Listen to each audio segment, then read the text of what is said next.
It's a snowy and cold January night in Leamington, Ontario, but indeed it's a perfect night for some Greater Ontario Junior B Hockey League action, and we have it for you right here on we-tv.ca. Good evening, everybody. My name is Dominic Papa.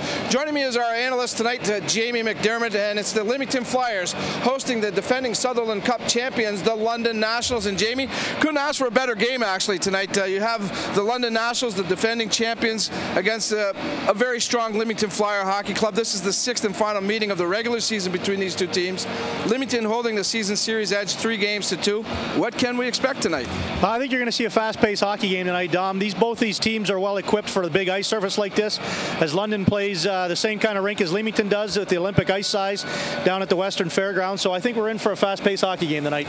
Talk to me about Leamington's play as of late, Jamie. Of course, they win a big game against LaSalle. That's a great rivalry in their last outing.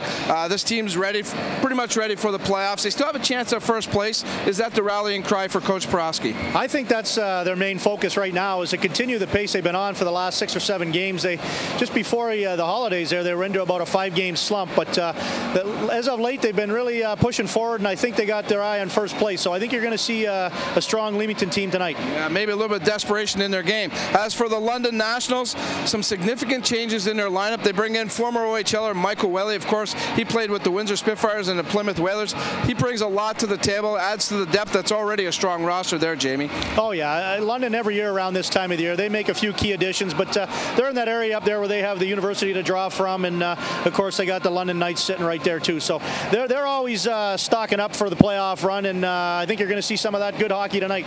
All right, let's talk quickly about last spring. These two teams met up in the playoffs. Of course, as I mentioned, London goes on to the Sutherland Cup, a very hard-fought series. In fact, the games this year have been very tight hockey games, Jamie, except for one where it was a 4-goal differential. But last year, I believe 3 of the games went into overtime. London ends up winning that series. Do the coaches revert back to that at all coming into this? Oh, for sure they do. And like you said, too, I think last year in the playoffs was the same type deal. There was one game I know that London kind of manhandled Leamington a little bit, but other than that, it was a tight series. And again, like you said, this year's been no different. Of course, Leamington, talk about player rosters for just a moment. They lose the goaltender Wheaton. Of course, he's gone up to the London Knights on a call-up basis, and an emergency basis. Anthony Stolarz, their #1 goaltender, goes down to an injury. We get Austin in net tonight. Any difference there, Jamie? Could that be a factor here? I think both goaltenders for Leamington are pretty comparable. This just gives Austin a chance maybe to run with the ball while Trevor's gone, and maybe put it in the back of Coach P's mind that, you know what, maybe I'm the guy that's going to carry the load in the playoffs if I could shine while Trevor's in London. All right.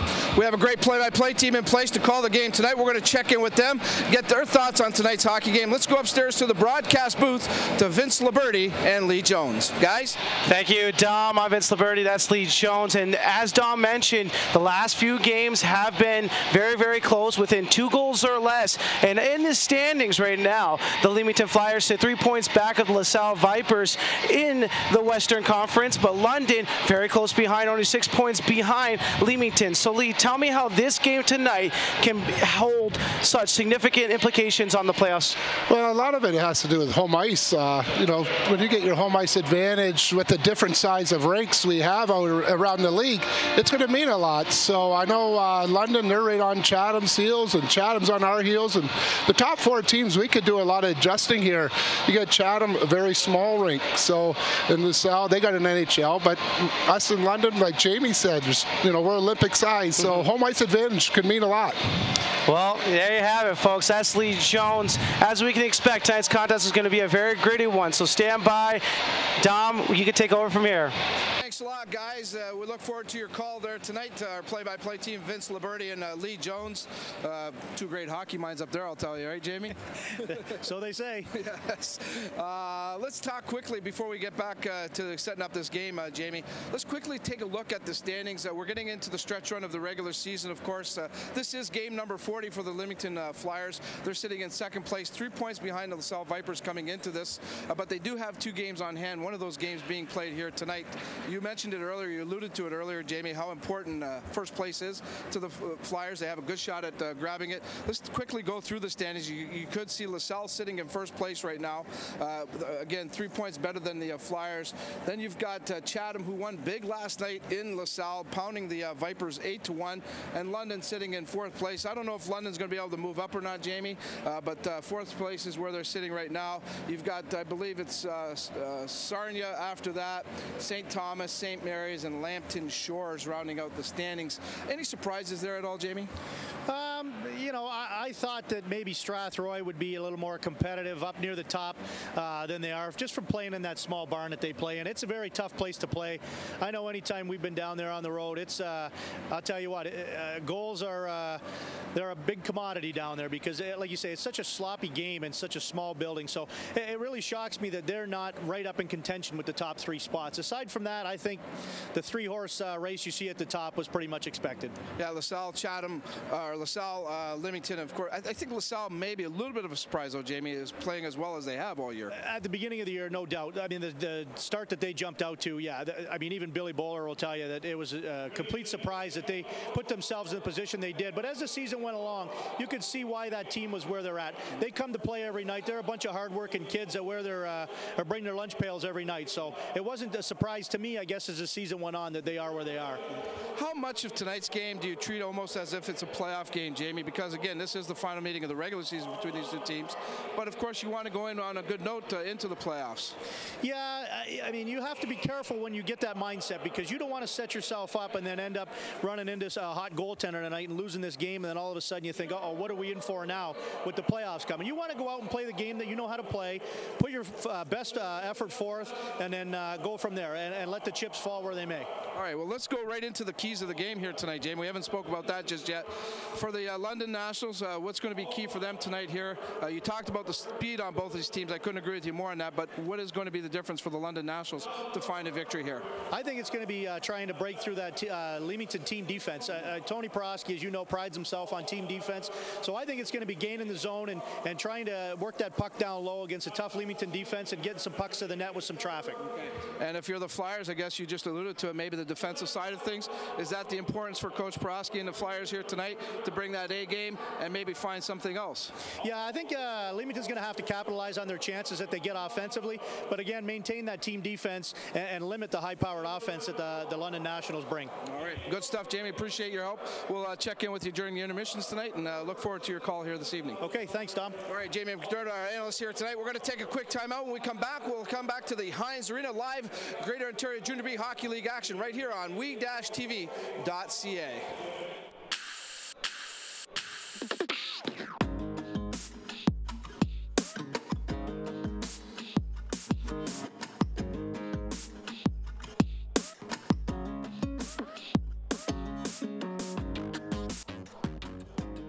My name is Chris Cosempo. I'm the parts manager here at Gus Revenberg Kia. Generally, the big misconception is you don't need winter tires here in the extreme south of Canada, but some of the freak times like we're having right now, it is very necessary, and we've got evidence today of a vehicle that did not have it and incurred some damage. Typically, you see a lot of suspension issues, steering component concerns, as well as rims and tires that can be damaged as a result of either curb hitting and even some body damage if the curbs are too high. Suspension and steering components can be damaged in the impact, and the result is a rather large bill. The vehicle that we have on display today didn't have the amount of damage that a lot of the vehicles have, but still you've got a bill probably in excess of $1,000. When you reach a temperature of 7 degrees Celsius or below, you get to the point where the rubber compounds are different between, say, an all-season tire and a winter tire. All-season tires are meant to be driven on temperatures above that 7 degrees Celsius point, where the winter tire helps below those temperatures. In fact, it helps your braking, it helps your acceleration ability, and it basically helps in a slide situation, provides more grip. We typically start out at about the $750 to $800 range. That's for winter tires. And if you want rims, we start out just below $900 and work our way up depending on the size. For that kind of money and for the amount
A beautiful rendition of "O Canada" here at Heinz Arena. Welcome back to the action. I'm Vincenzo Liberti. Next to me is Lee Jones. Tonight's matchup is going to be a good one. The starting goaltenders for tonight's matchup. In goal for the London Nationals, wearing number 35, Jacob Riley. He stands 6 foot, weighs 165 pounds, sports a 12-8 record with a 2.80 goals against average and a .910 save percentage.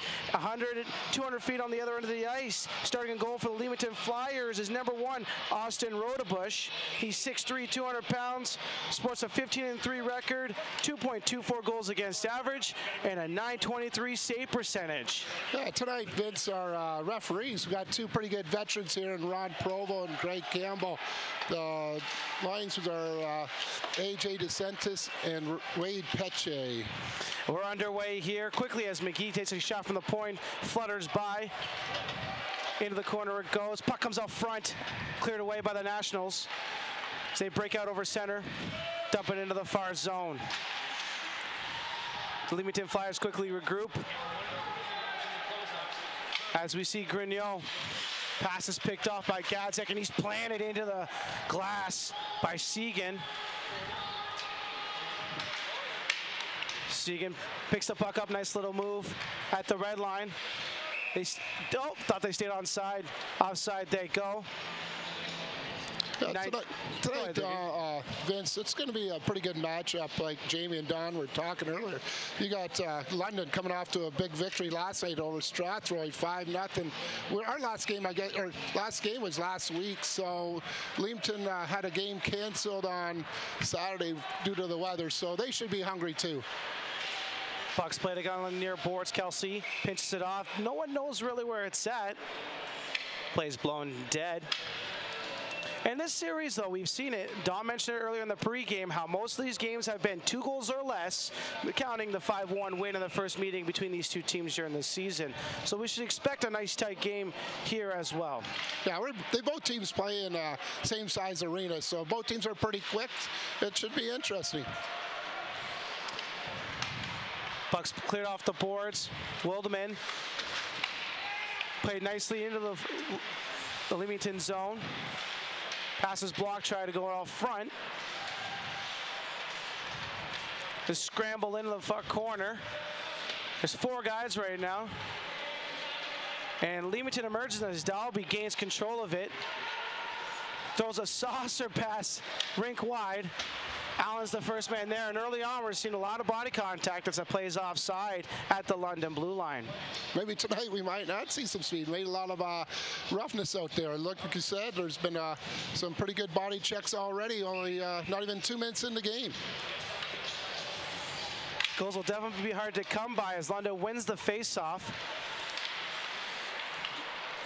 And early on you can see Leamington Flyers trying to establish some pressure as they dump it into the London zone. Puck comes out, held in nicely by Muzzin. He'll try to go cross ice to an open wing where London gathers the puck. Monte's pressure, turns it over at center ice and is dumped in. Rodebush comes out to play it. Leamington Flyers plays a bit scrambly as they're able to break out. Play comes to the middle of the ice. Here's a Monte at the face-off circle, decides to slow it down. Looks down low, finds Oblinger. Oblinger with a backhand on net. And ready and aware is Riley, keeping his eye on the play there. Yeah, just, you don't know.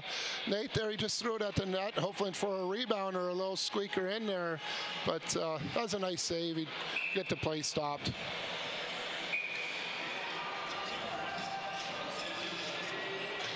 Friesen wins the draw, quick shot. Just goes wide to the right of Riley. London's quick to break out over the red line. It's a 2-on-2. Moore absolutely drives his man into the end boards. Puck's played to the point. On net. Found the whole way. It's scrambly. And Leamington's able to clear it out safely. Friesen also has Moore with them.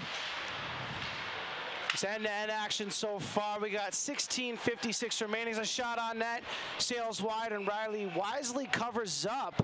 As the first few minutes I've gone by here have been pretty choppy. I think both teams trying to feel themselves out. Yeah, it's going to take probably half a period to get going, both teams. And so, you know, the Leamington Flyers haven't played for a week now, and with London playing last night, so it will take a little bit of time.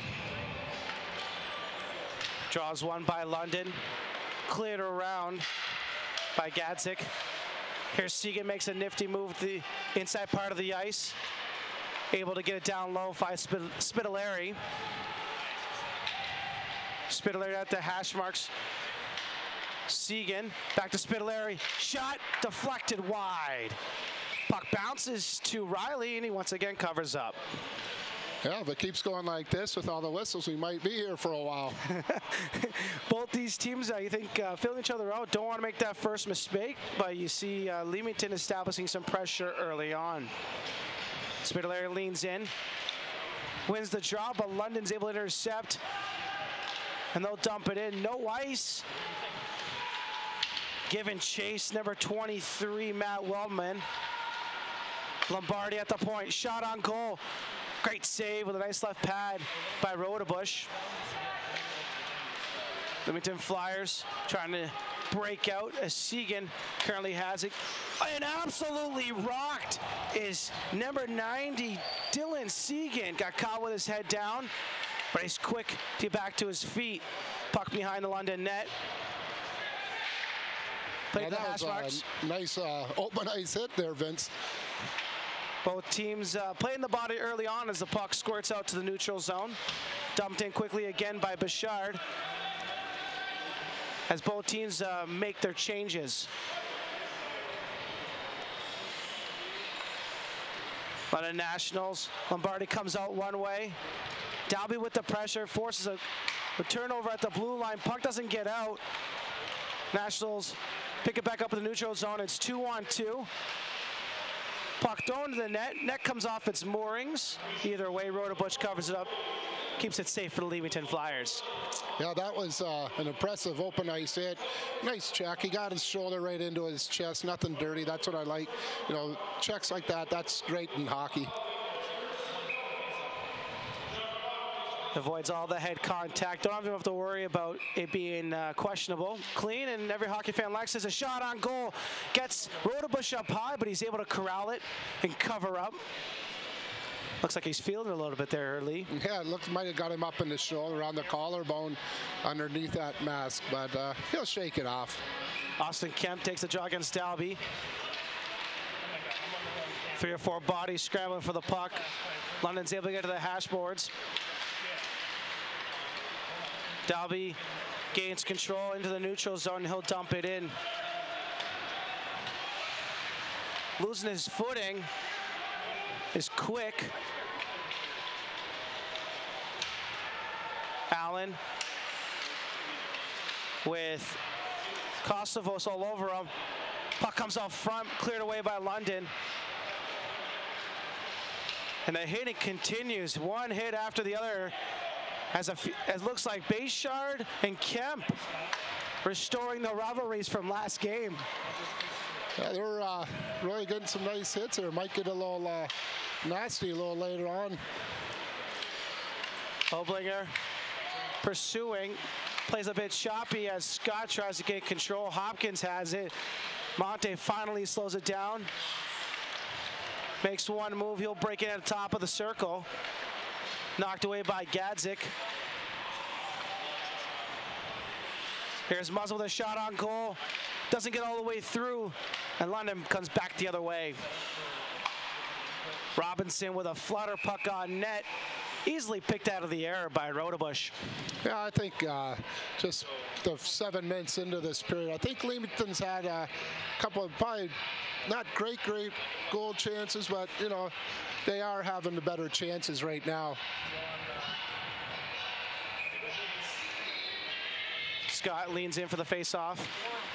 Scramble, but Leamington will take the win there. Greneau throws it to his counterpart.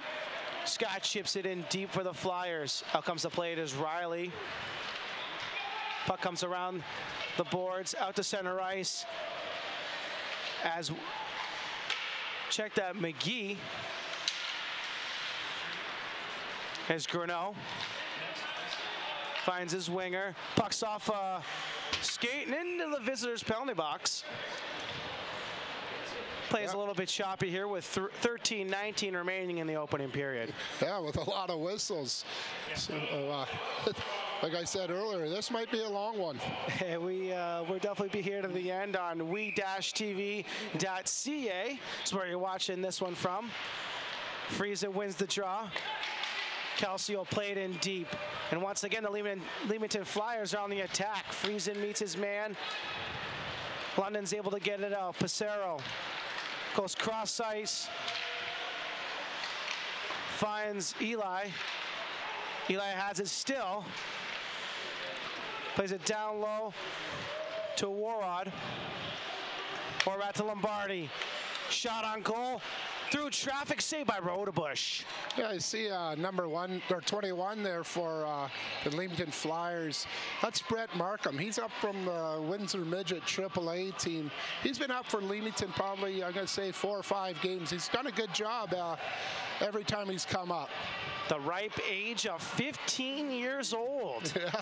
Playing in the Junior B League here. We know this league is, it's a pretty rough league, that's for sure. You got some of these guys that have OHL experience and they're young men. You get a 20-year-old and a 15-year-old, there's could be some weight difference there. Chevalier plays the puck up along the far boards. Puck's buried beneath a couple bodies, but puck's played out to Segan. He'll dump it in.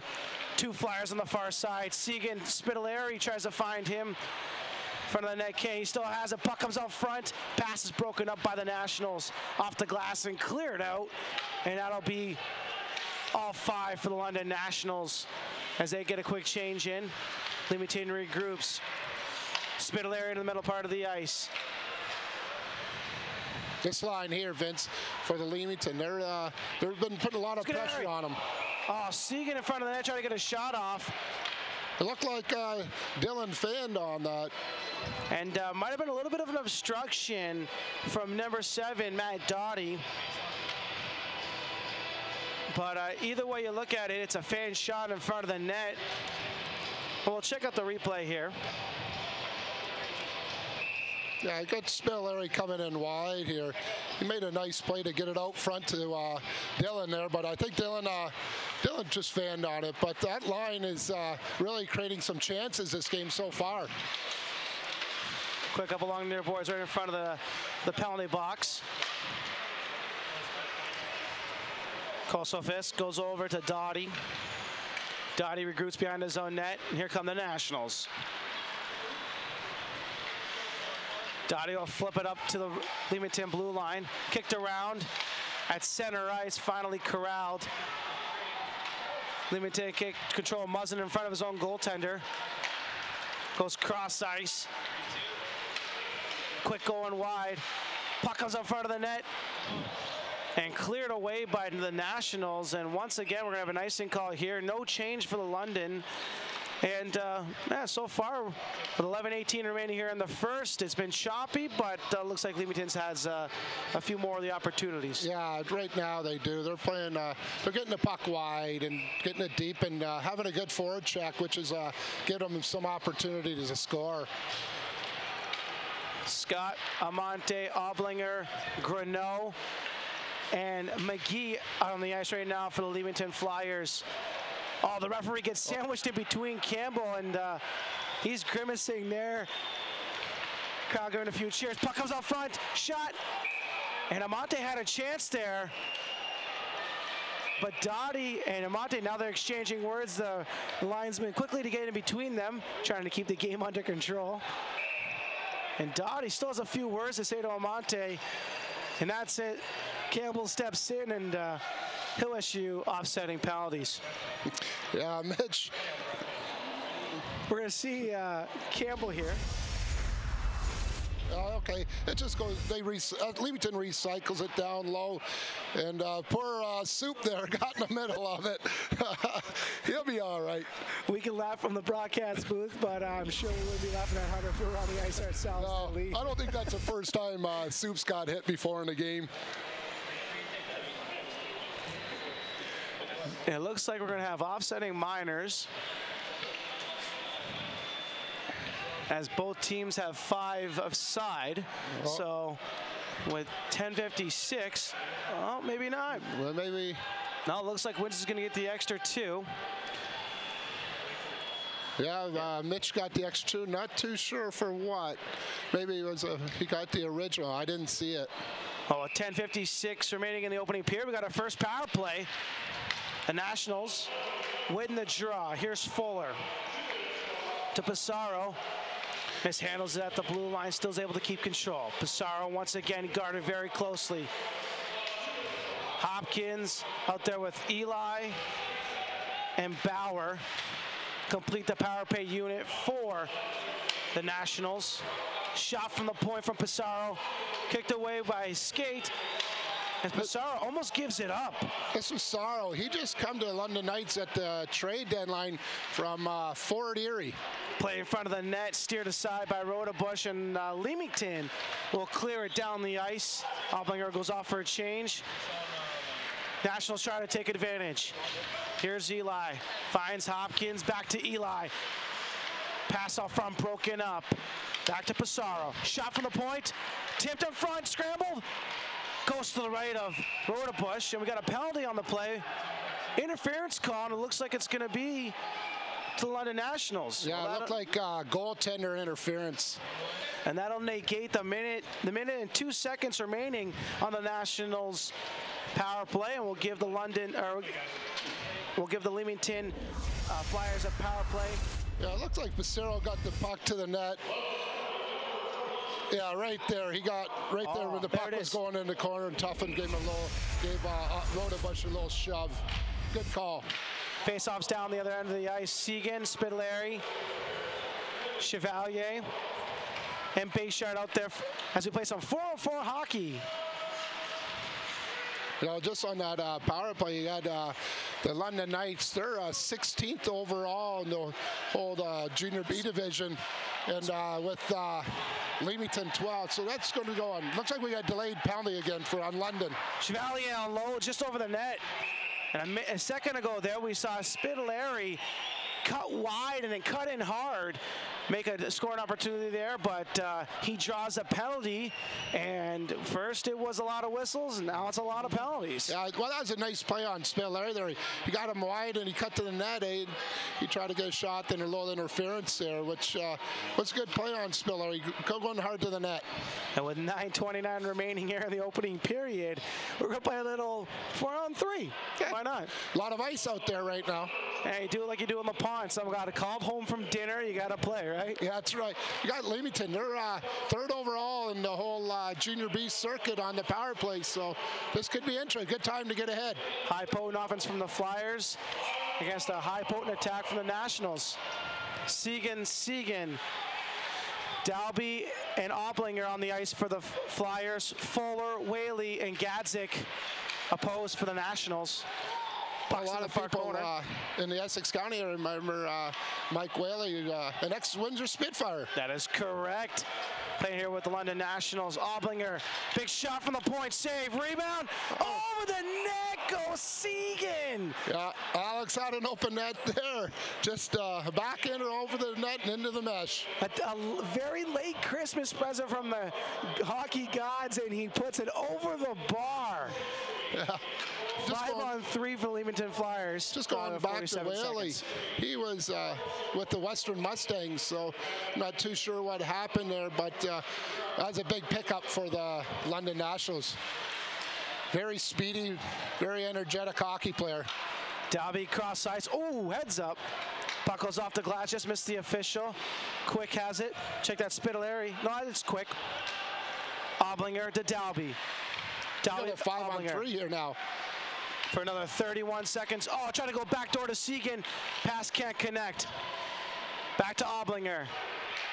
To Dalby. Back to Oblinger. Oblinger shot. Pad save. Riley with a quick right pad. Dalby reconnects. Picks it back up. Finds Oblinger. Back to Dalby. Dalby. Oblinger playing, catch. Scott. Shot from the far corner. He tries to go shelf.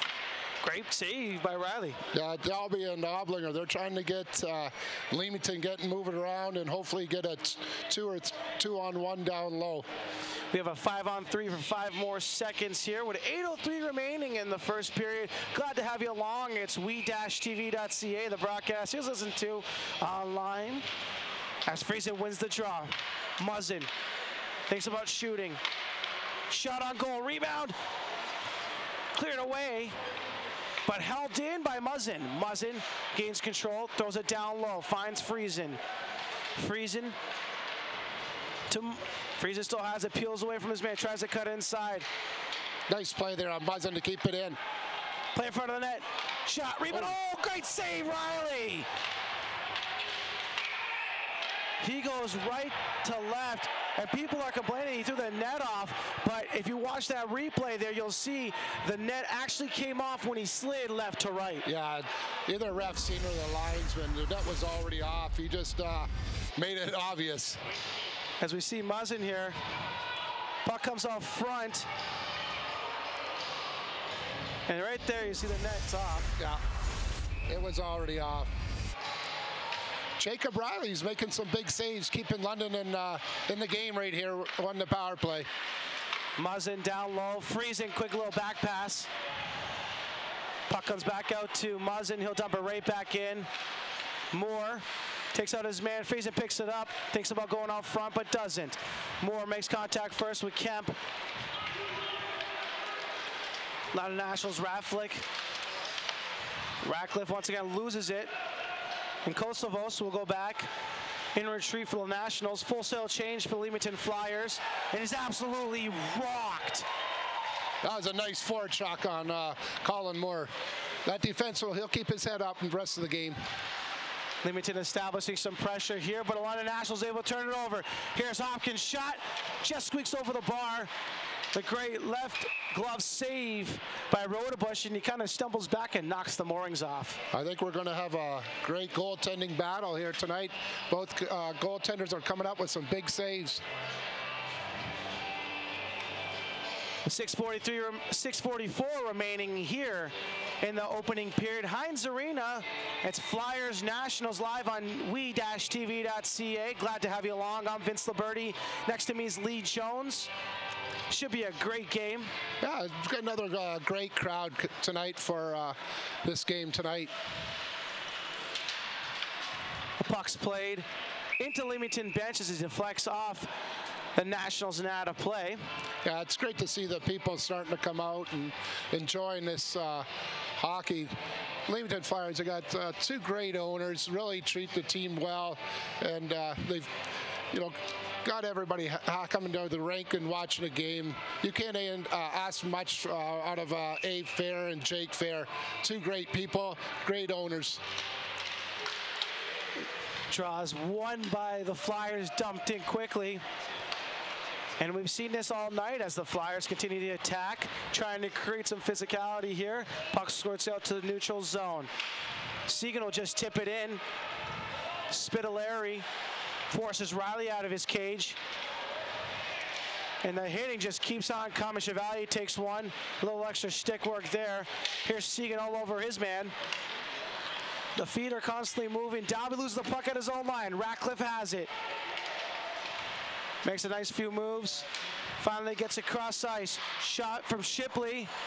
Steered aside by Rodebush. Muzzin's able to get it out to center. Right back in though. And London's able to make a full change. Muzzin mishandles the pass. Off the glass it goes. Out to center. Dalby forces his man. Turn it over at the blue line. Offside, delayed offside here. Nationals break out. He finds Eli. Eli's rubbed out nicely by Muzzin along the far boards. Quick now tries to push the tempo. Dumps it into the far corner. Allen's in there with him. Gadzik watching him. He squirts it out along the half boards. Out to center ice it comes. Pissarro squeaks by Muzzin. But right there is Bayshard to cover up. Puck is up to the point. Here's Fuller's shot. It goes wide, trying to put a little bank there. Stuffed out nicely. Shot saved by Rodebush. Looks like Rodebush is trying to make some big saves. Scott is able to clear it out, and it looks like we're getting an icing call. And with 4:41 remaining here in the opening period, we still got a scoreless hockey game, and it's pretty physical thus far. Yes, it is. It's surprising with like how big this rink is, but there's been some big hits going on right now. Draws one by London. Dumped in deep. Bayshard there. Shot on goal, steered aside by Rodebush, and once again that mooring comes off. I don't know if maybe they have to dig that a little deeper during intermission, but it looks like that net just comes off a little too easy. I'm not too sure. These goaltenders anymore, they know how to get that net off. But that was a nice play on Rodebush, getting it out of play, getting Leamington a change. Whaley wins the draw forward. Grinnell snuffs it out. Puck comes up the center. Plays a bit scrambly as either team can't really gain possession, but Grinnell's able to corral it and dump it cross ice into the national zone. Dottie behind his own net. Watched carefully by Scott. Puck comes back out. And once again, the Leamington Flyers pick the puck off. Scott, shot on net goes wide. Oh, quick turnaround shot, and Riley's able to get the pad down. As the Leamington Flyers, again, able to cut off the breakout and create some odd man rushes the other way. Leamington's doing a good job picking up their men and making London force the puck over. Scott, Amante, Oblinger, Grinnell, and McGee. McGee with a shot deflected wide.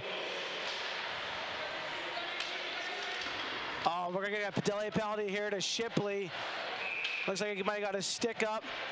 And they're going to cut him a boarding call. And with 3:45 remaining here in the opening period, Leamington Flyers are going to go to the power play. I hope they can convert one here. But just a little bit last week, as we talked about J.P. Grinnell there. You know, last week he was playing forward. Tonight we got an injury to Robertson, so he had to drop back. So it's nice to have a guy that can play both positions and helps the team out a lot. Spitaleri, Seguin, and Seguin are the forwards out here for the Nationals. Fuller, Gadzik on the back end, or check that for the Flyers on the back end, or Fuller and Gadzik of the Nationals. Fuller throws his man to the ice. Puck squirts to the middle in front of Riley. The puck will be dumped down the ice. Amante in the neutral zone. You can see Coach Broski, he's got 5 forwards out there. Trying to create the offense as Oblinger. Puck down low as Dylan Seguin tries to deflect it on net. Just goes over top. Spitaleri now controls. He's watched closely. Oblinger finds Spitaleri. Nice block. Great block, as you mentioned, by Fuller. Amante controls the point. Spitaler, a little back pass, no look, but Gadzik reads it, picks it up, but can't get it out. Second try is no good. Third time's always a charm. And out into the Leamington zone, a little squeak. Oblinger picks it up, creates some speed, finds an outlet in Amante. Amante picks it up, is met by Kosovo's. Kosovo's able to strip the puck. The Nationals have come away on a 2-on-2, Whaley and Wildman.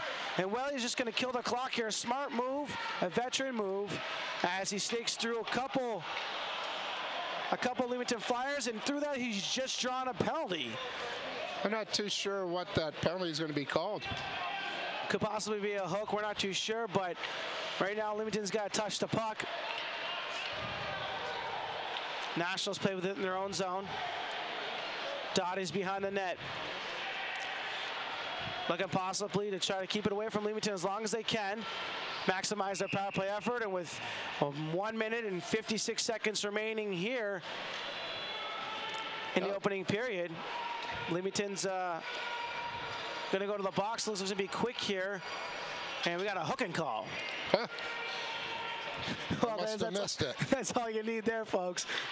I guess Lee doesn't agree with it. Two men collided there in the middle, and we saw Whaley try to sneak through, and I guess the stick might have got caught parallel to the ice. Ref's going to see that, make a quick call. Yeah.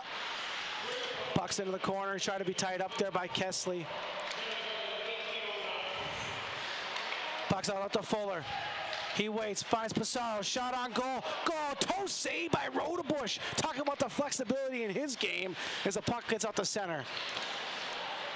Yeah, again, London, their power play is going at 22%. Fuller shot. Sorry to cut you off there, Lee. They're going 22%, which is very good. They're 6th overall in the Junior B circuit.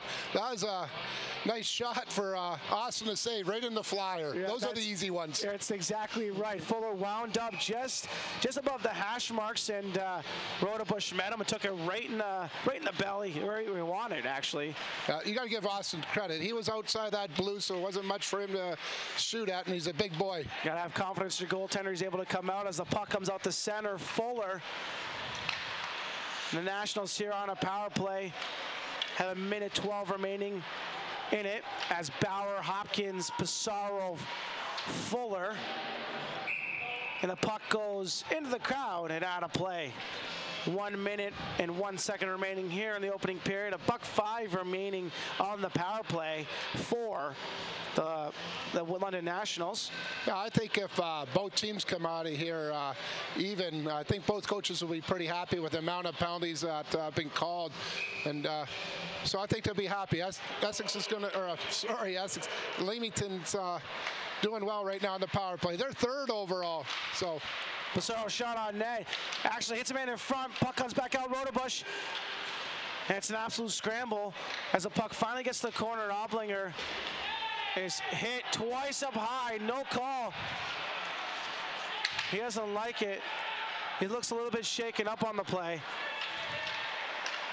Looks like he's going to go to the bench. Or not. Yeah, Either he's way, trying the puck to comes get up the there. center. There I think that's. I think the refs missed a call. That second guy, he come in. He wasn't looking for the puck. He just went head on in there to make a check, and I think his head got in along the boards. Fuller and Muzzin do battle in the corner. 12 seconds remaining in the period. Puck's cleared out on net. Riley puts the paddle down. Nationals score!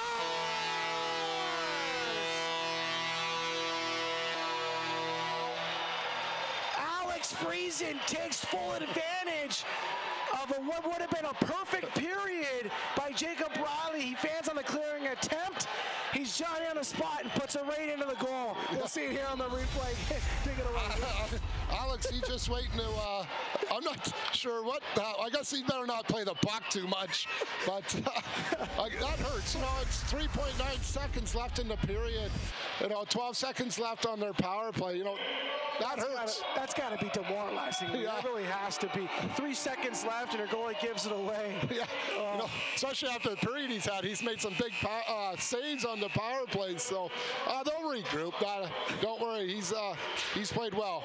He's not too happy with himself, but you see Shipley right away going to his captain, or going to his goaltender and saying, "Hey, buddy, it's okay." Yeah. After one, it's Leamington Flyers up 1 with a late goal by Alex Friesen. They lead the Nationals 1-0. When we come back into the second period, the Leamington Flyers are going to have a 4-second power play to work with, not too much, but still. And Lee, early on in this contest, I saw it become really choppy. They got really physical, ran into some penalties. What are you, if you're the coaches for either side, what are you saying to your players? Well, it's going to be a good game. It's going to be a close game. Everybody knows that. So the coach is going to tell them, try to keep your sticks on. Let's try to stay out of the box and play 5-on-5 hockey, because these are two equal teams and two very good teams. Are you concerned at all about this game possibly getting out of hand? No, I don't think so. There's too much for both teams to worry about that. Everybody's fighting for position, so you can't just lose 2 points because of penalties. Any retaliation at all, you think, from Leamington Flyers on that late hit on Oblinger that kind of has them woozy now? I don't think so. I think it'll be fine. Hey, that's it so far for the first period. You're watching this live on we-tv.ca. I'm Vince Liberti. This is Lee Jones. We'll be back right after this. Potential. Potential is the mind's right to imagine, the body's right to move, the soul's right to believe in itself. At the YMCA, we believe potential is every kid's right, every kid's advantage, every kid's secret weapon. Theirs to explore and expand every time they show up. That's why the Y says to all kids, and about all kids, bring 'em on. Whatever the age, whatever the stage, the shy ones, the eager ones, freckled or not, alone or together. Born here, born there, born anywhere. The Y is a place to feel they belong, connected and accepted. Because the one thing about potential is you don't want it to just stay potential. You want it to become everything it can be in every kid. We never met a kid whose potential we couldn't see. And welcome back to the Heinz Arena. We kick into our first intermission. The Leamington Flyers score a late goal in the period, a shorthanded effort. They lead at 1-0. Joining us on the broadcast is a veteran forward, no stranger to these parts as far as junior hockey goes. Former Windsor Spitfire, former Plymouth Whaler, now a member of the London Nationals, Michael Whaley. And great to see you, Mike. Thanks for doing this with us. Quickly, let's talk about this first period, though. I think it's really something we expected. A real fast, hard-hitting game, and I think we got a good dose of that. Yeah, I know. I came in, all the guys told me that this was going to be a fast game. He said they work off breaks. We give the puck away, they're going to work off that, and that's what it's looked like. They're not dumping the puck very much. It looks like they're coming in with speed and they're taking it to the net. So I think 5-on-5, it's a close game right now, and I think special teams is going to be a big difference here. How does your team approach this game tonight, Mike? Of course, Leamington has a shot for first place. You guys are in the middle of the pack there, fourth, maybe a outside shot at third, but is it just a matter of fine-tuning the game for the playoffs? You know what? Everybody's building for playoffs right now, and the way I've always looked at junior hockey after Christmas is a whole new season, and in the last, I think, 8 games, we've let in 9 goals, so we're on a pretty good streak here. We're playing really well, and I don't see why we can't come away with the win here. Yeah, well, if anybody knows about junior hockey, it's you, Mike, that's for sure. Talk to me about your arrival here with the London Nationals. How did it come about? You started the year with the Western Mustangs. Yeah, I started with the Mustangs. I played 10 games with them, and I was in a fourth-line role, real defensive role, which I'm pretty used to, and you know what, I approached the coach, and we had a good talk about it, and after careful consideration, we decided that coming down here and maybe playing the rest of the season here, go for a run for the cup, and become a new player, so I can go up there next year and help them out a little bit offensively. Yeah, what a chance for, this is a great organization, the London Nationals, obviously the Sutherland Cup defending champions. Is that the goal for this team, Mike? Do you sense that since arriving here? Oh, for sure. Since arriving here, I can't even count the number of guys in that room that have won championships. They won 2 years in a row, league champions, last year Sutherland Cup, so I think everybody's frame of mind is either we're going to the Sutherland Cup or we failed.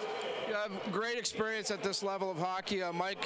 What about your first 5 games? This being your 6th game here tonight, how much of a gap is there between Major A and this league? This league is outstanding. I mean, the parity is phenomenal, and the caliber of player I think is exceptional. But is there a gap at all? You know what? I think the gap is from top player to top player. You know, top players in this league could do their fair share in the OHL, but I think that there's that level in the OHL where it's the top players in each team that are just head and heels above everybody. Obviously, some great memories in your junior ranks between Plymouth and Windsor. Anything stand out for you there, Mike? You know what? I think it was just meeting all the guys. You know, everybody always says when they finish their career, they remember everything in the dressing room. And I know the hockey was great, but it was even better off the ice, you know. Well, you're always a class act. Continued success to you, Mike. And speaking of the dressing room, you better get back in there right now. All right, thanks a lot. All right, Michael Whaley, what an outstanding player. He's been around this parts for a long time, and certainly a classy kid. Just love watching this kid play the game of hockey. Such a hard-working player. We're going to take a timeout. When we come back to the Heinz Arena, we'll continue on with our first intermission. We'll check in with our analyst, Jamie McDermott, get his thoughts on that first 20 minutes of play. You're watching the Greater Ontario Junior B Hockey League on we-tv.ca. Aboriginal youth have a desire to create, learn, and grow. No computer, no future. One laptop, one child at a time, one simple gesture. Give a kid a chance. Let's help give them the tools to succeed. Let's buy a child a laptop. Do yourself a favor. Go online, check it out.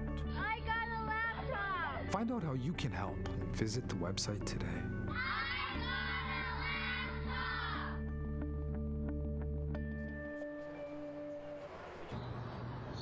Now, watch this.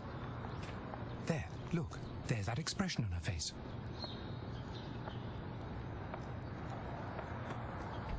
There it is again. What's up with that? Just what the heck is going on in there?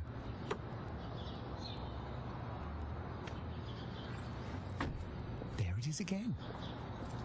Ear to ear, that one. Meridian, your money, your way. Imagine that.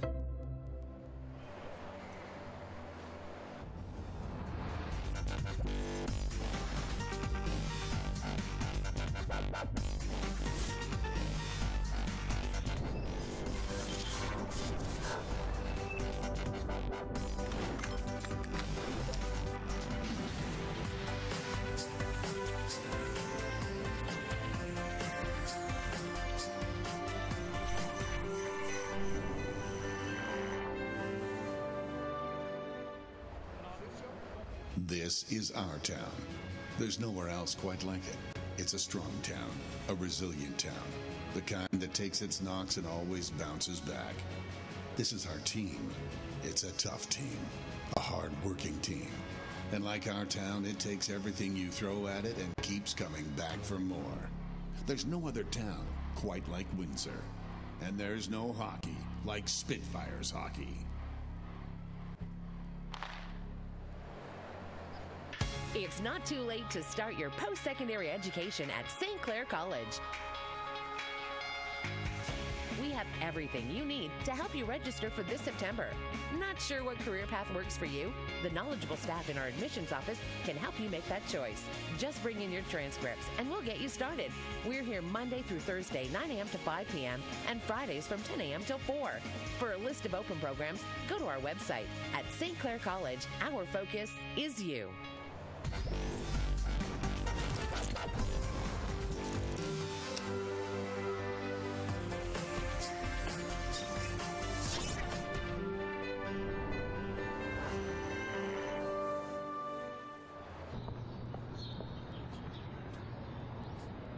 What is it?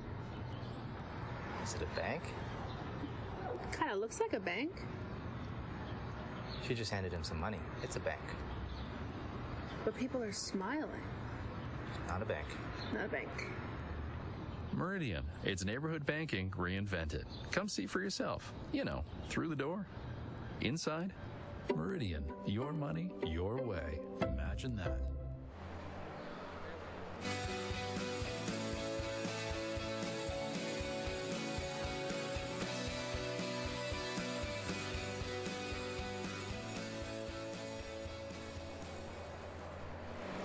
Welcome back to the Heinz Arena. We continue on with our first intermission. It's the Leamington Flyers and the London Nationals doing battle here tonight in the Greater Ontario Junior B Hockey League. Of course, joining us in the intermission, our analyst Jamie McDermott and Coach McDermott. A 1-0 game, kind of a fluke goal for that ending at the period there. How much does that change maybe the outlook of this game going into the second period here? Well, I think it leaves London with a bad taste in their mouth. I thought Rodebush made some big saves for Leamington in that first period, and then to come up with a fluke goal like that to end the period, I'm sure they got a sour taste in their mouth. Yeah. But I'm sure Leamington's probably pretty happy with the outcome of the end of that first period. Yeah, a short-handed effort for Alex Friesen. We'll get into the summary in just a moment. But the first period, was it what you thought it would be, Jamie? Pretty fast-paced, a lot of whistles, as the guys called it, but some pretty good physicality, too. Yeah, there was a lot of big body checks that period, which you generally don't see on an ice rink this size. And even between these two teams, who are mostly built for fast pace, not for the physical play. But, yeah, no, there were some big body checks thrown that period, and I think it was a good period of hockey for the fans. Talk to me about these two teams right now. We talked about it at the top of the broadcast, Jamie. These two teams are well-oiled machines, and you could really see maybe a gap forming in this league where you got those top 4 horses there. Throw Chatham, LaSalle, London, and Leamington in there. Is there a gap developing? I think there is, but again, like I mentioned earlier on, when playoff time rolls around, I think you're going to see some different teams, especially like I mentioned about Strathroy. When you go into that building, I mean, it's not a gimme. It doesn't matter if you're in first and they're in 8th. I mean, they proved it a couple years back. I think they finished 6th or 7th, and they come out of this league on top. So, you know, playoffs is a whole different story. But like you say, I think these teams right now, the top 3, they're getting oiled up, and they're putting their crossing their T's and dotting their I's, getting themselves ready for the playoffs. I don't know if it was a big question mark heading into the game here tonight, Jamie, but of course Trevor Wheaton up with the London Knights. We talked about that for a brief moment at the top of the broadcast. Austin Rodebush gets the call here this evening. Fair to say Coach Prosky has as much confidence in him as Trevor Wheaton, and obviously, as you alluded to earlier on here, he asserted himself very well in that first period. Yeah, for sure, as he did in the LaSalle game. I mean, that was probably the biggest game of the year up to this point for Leamington anyway. And you know, Austin had a real good game then, and I think if you ask Coach P which one's his number 1 and which one's his number 2 up to this point in the season, I don't think he can give you an answer. Not a bad thing to have, right? No, exactly. And I think anybody who's seen the newscast the other night with Trevor down in London, he had mentioned that you know, it's a 1-2 punch. They're a good tandem. They get along. They're great kids, and I think when it comes to talent-wise, they're both on the same page. Yeah, good way to push each other, that's for sure. Quick recap of that first period for you. There only is the one goal to mention. It did go to the Leamington Flyers, a short-handed effort. Alex Friesen, his 9th of the season. It came at the 1956 mark. Shots on goal in that first period. The London Nationals hold the edge there, outshooting the Leamington Flyers by a 13-9 count. On the power play, Leamington was 0 for 3 with the extra man, so I'm sure Coach Prosky will address that a little bit.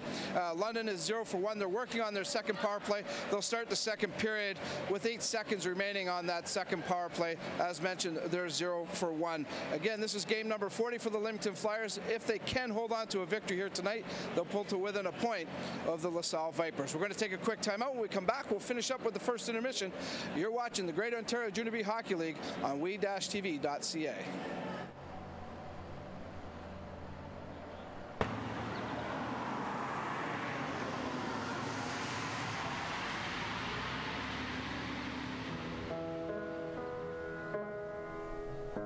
How could someone be so naive? Everyone knows not to drink and drive. How could you be so selfish, so ignorant? How can you live with yourself? That's what I want to know. Because I can't. I can't sleep at night. My parents will never see their son live his life because I was stupid. I didn't think. And now it's not just me paying the price. Why tonight? Was calling a cab that hard? Now she's gone and his life is ruined, and it wasn't him, it was me. It was my fault. I was driving. I had too much to drink. I hit the other car. 1 in every 3 people will be involved in an alcohol-related crash in their lifetime, and almost every 90 seconds a person is injured in a drunk driving crash. And yet we still think, nah, it'll never happen to me. In the moment, you might feel like everyone thinks what you're doing is fine, even cool. But when you finally wake up, if you finally wake up, you are the only one standing on your side. In the end, there is only one person to blame. It was me. It was me. Don't be me. Don't drink and drive.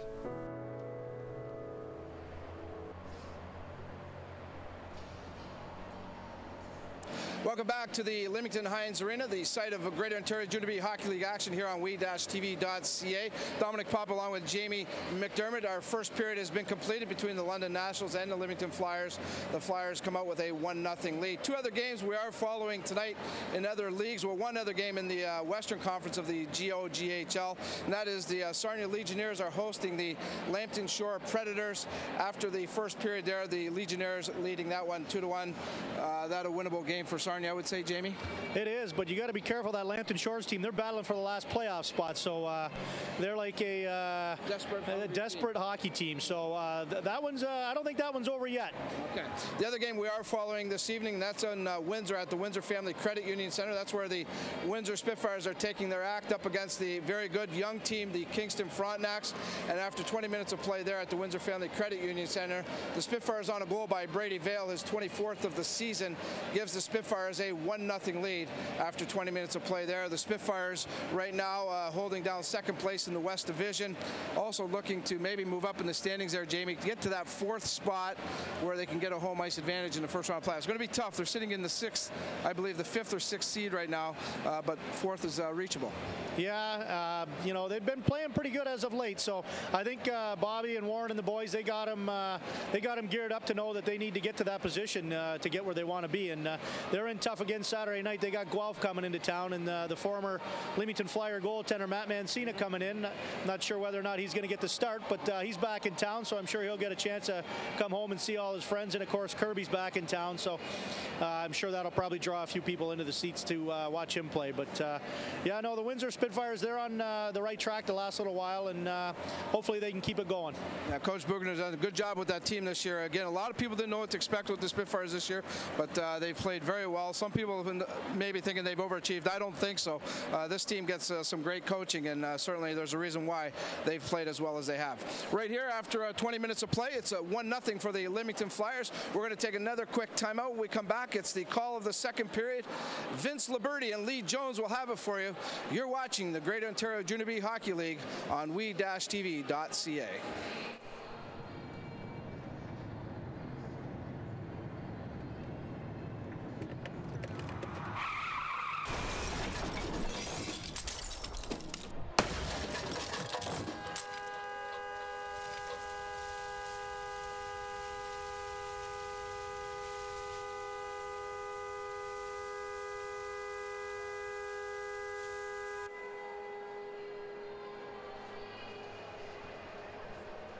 Guys, more coffee?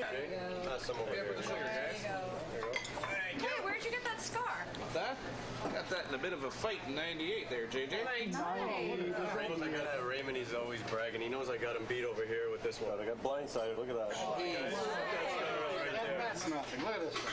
Look at this. Moon, here we go. How many stables did you get? 45. 45? Never would have thought that. I'll see you soon.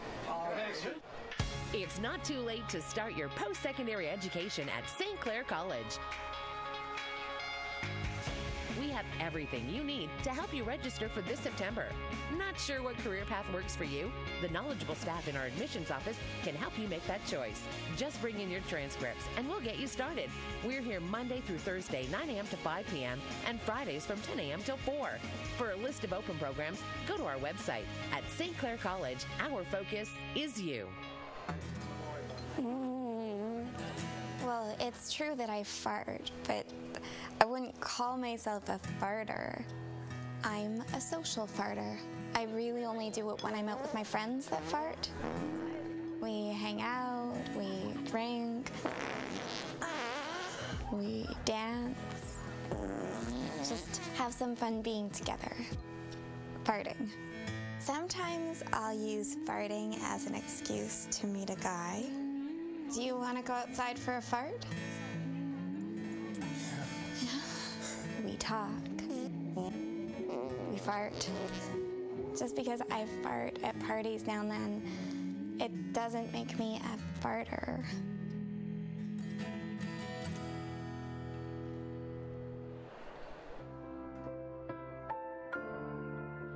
A few years ago, a homeless man died on the steps of this church. Welcome back to Heinz Arena. Flyers, London Nationals, and the second period's underway.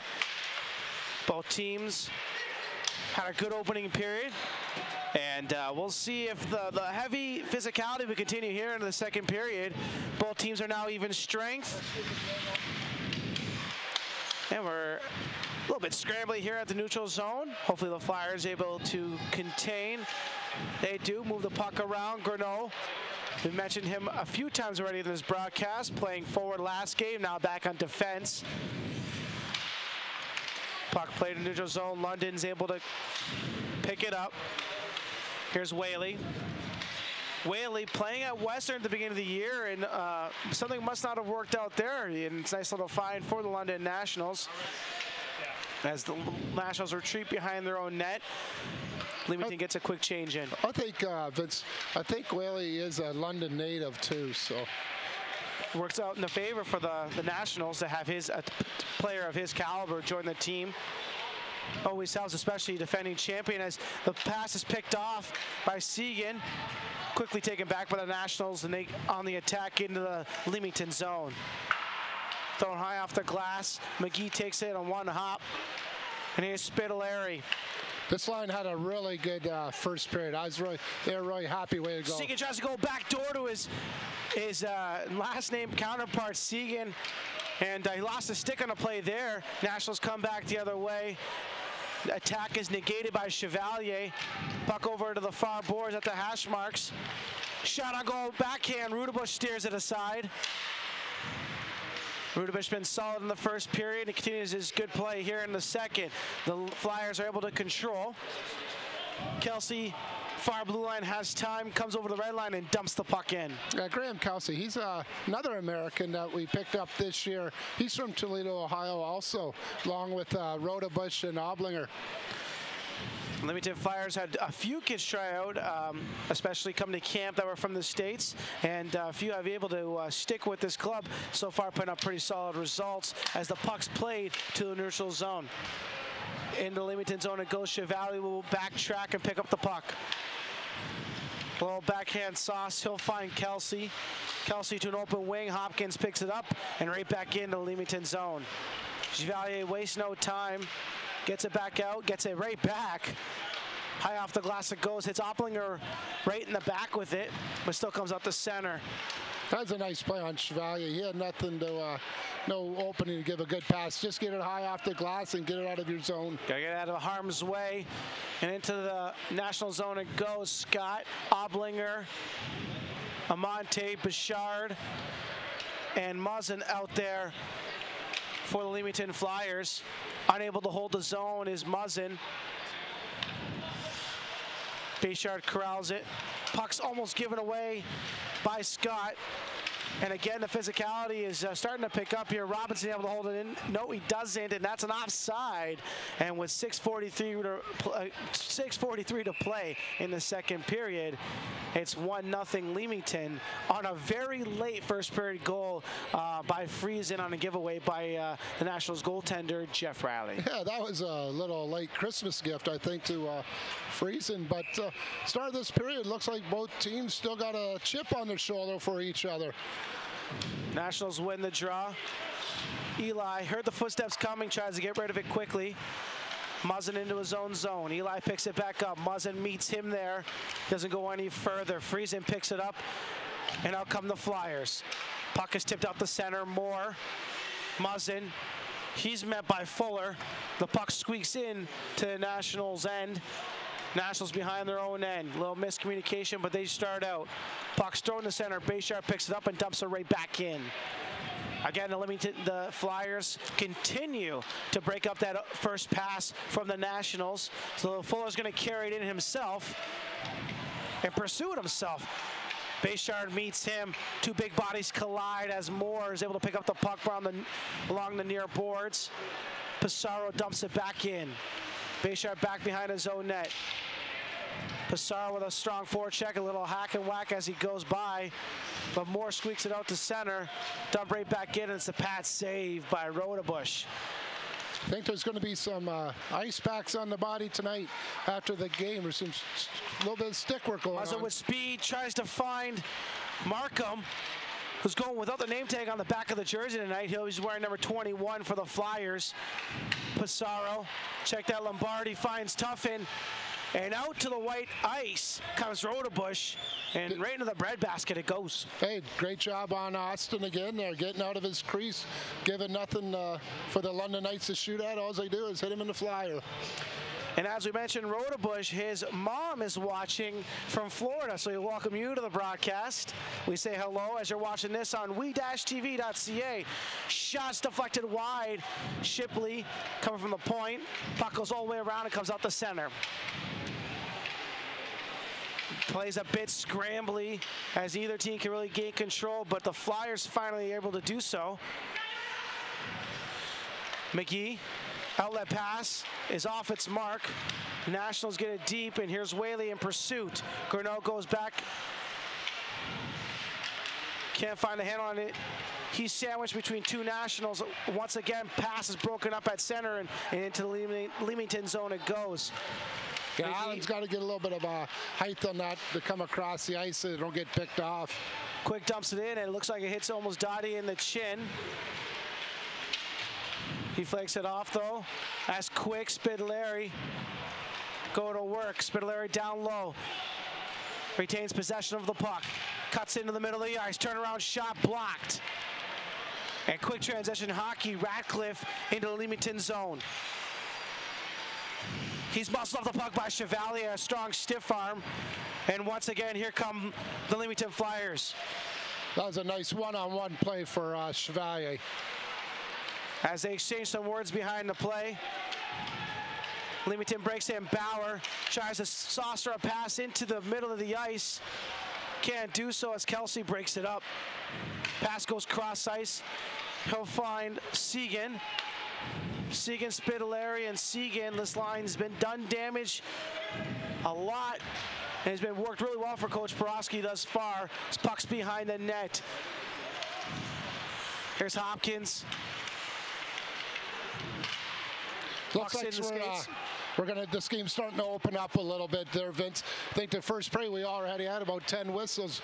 Now they're going back and forth. So, Scott, a quick shot from the goal line. Steered aside. Nationals break out 4-on-2. Robinson muscled off the puck. Play comes to the near boards at the hash mark. Fuller with a quick shot. Pat save. Rodebush doesn't know where it's at, but is able to steer it aside. Mattin out there with Robinson. Puck comes out front. Shot. No one can find a Rodebush pad save, and he's able to cover it up. As the play, it's a little bit scrambly in front of Rodebush, but he's able to stand tall and make the save. Yeah, and it's just like that. Leamington's got to start knocking guys down around the net. Don't worry about the puck so much. And if I remember correctly, you got to clear the garbage. Got to clear that garbage in front of their net here, as we'll see. Yeah, they had a little bit of a puck movement there and got it behind the net and threw it out front. Almost a scoring chance there, but looks like Dylan Seguin made a save himself. Here come the Flyers on the attack. Amante with speed. Takes his shots, deflected into the corner. The hits are starting to pile up for both teams. Eli gains possession. He's almost pickpocketed. Bayshard meets Pissarro, and he's checking his teeth, making sure they're all there. He doesn't like the hit. He's a little slow getting up. He's still not moving too much. Didn't like it too much with the Flyers on attack. Shot by Alblinger goes wide. Just misses, being Johnny on the spot there. Eli gets it out. McGee picks it up. Out to center it goes. Here's Amante again with tons of speed. Finds Alblinger. He hangs on to it. Amante throws it on net. Pat saved by Riley. And as you said, the play is opening up as Gurneau pinches it nicely in behind the Nationals net. It's all Leamington right now. I'm not too sure why Pissarro is not trying to get out. Oh, there he goes.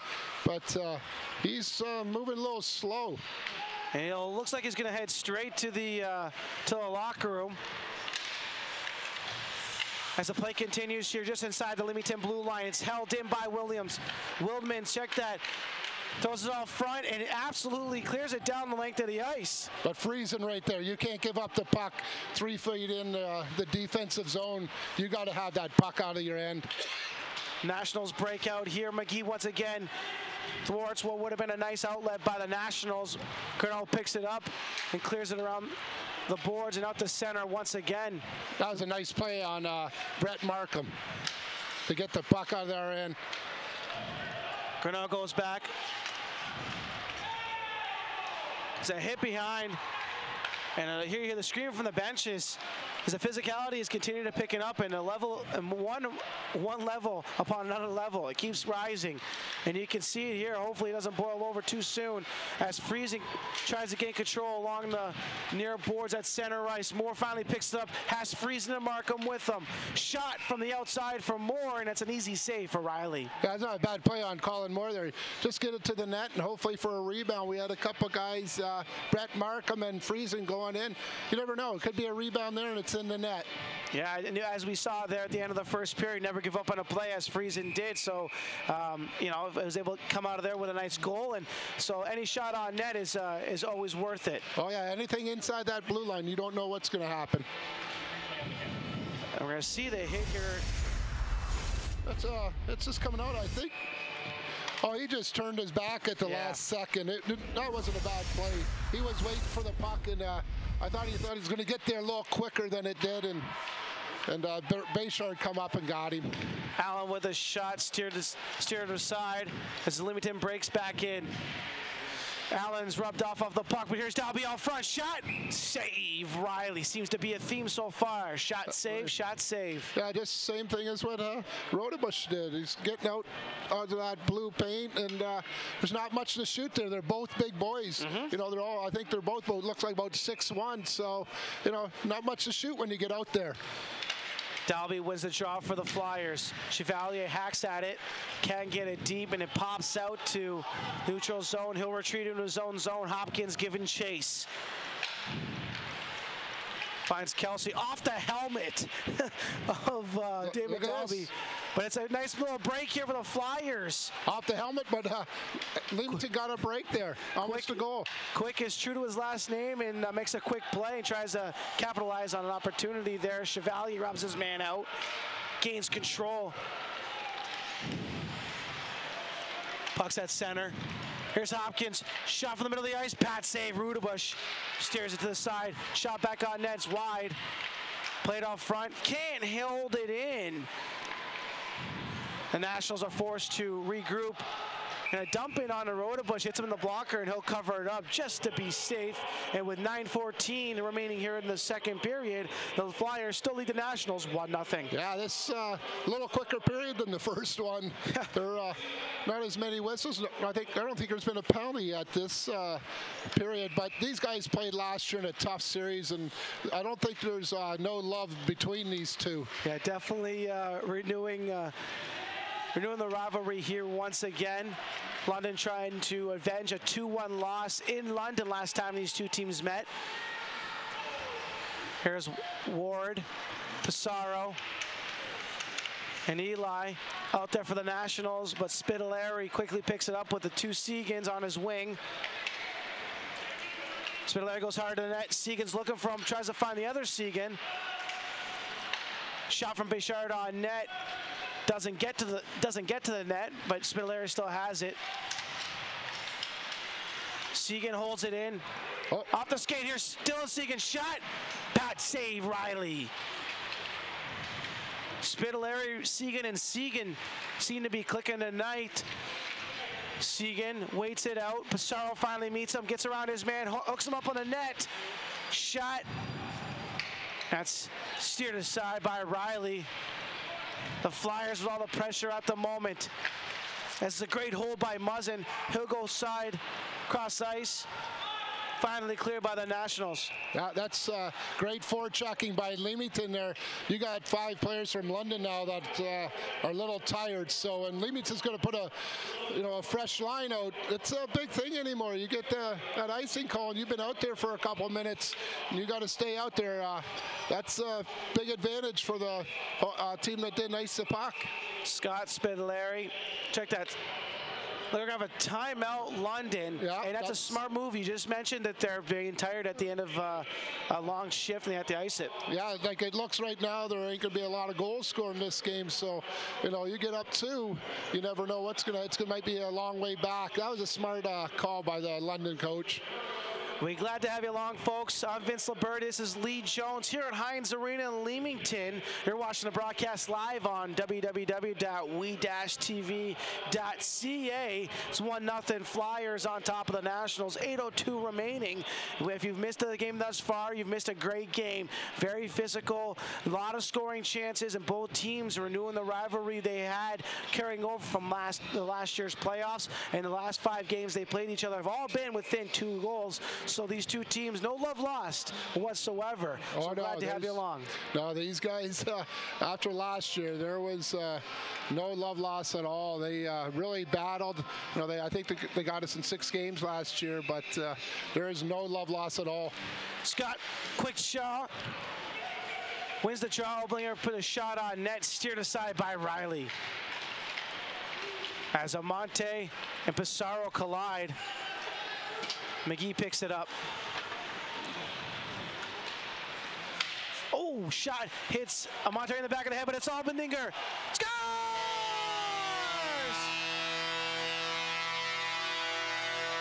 Oblinger with a dipsy doodle move is able to find the back of the net and gives the Leamington Flyers a 2-0 lead. Yeah, great deke by Nate there, but he's having a tough time tonight. He ran into boards after the goal. Right there, yeah. Just a quick fake and into the corner, but he did get baked after the goal. But that's just going hard than net. He'll take that hit for that goal. That's a great play by Oblinger. As you can see, all he did there was make one quick move, had the goalie move, and then from there, all he did was pot in the back of the net. Great goal by Oblinger, and it extends the Windsor lead the Leamington lead to 2. 2-0's our score. 7:40 remaining here in the second period, live on we-tv.ca. Yeah, we got the London coach thinking that was offside. I never really did get a good look at it on the replay, but that's what they're arguing about right now, that was offside. It's no avail. You can't take back a goal like that, especially with great moves by Oblinger. And he continues his stellar season for the Leamington Flyers. The Nationals are going to look to respond here. We'll see what happens with 7:30 remaining here. Yeah, that goal was scored by Nate Oblinger, assisted by Jacob McGee. It was a great heads-up play by McGee. He got his head up, and London was on a change, so that's where they caught him. Friesen tries to make a move in the National zone, is thwarted, and puck comes out high off the glass in the neutral zone. Friesen once again picks it up.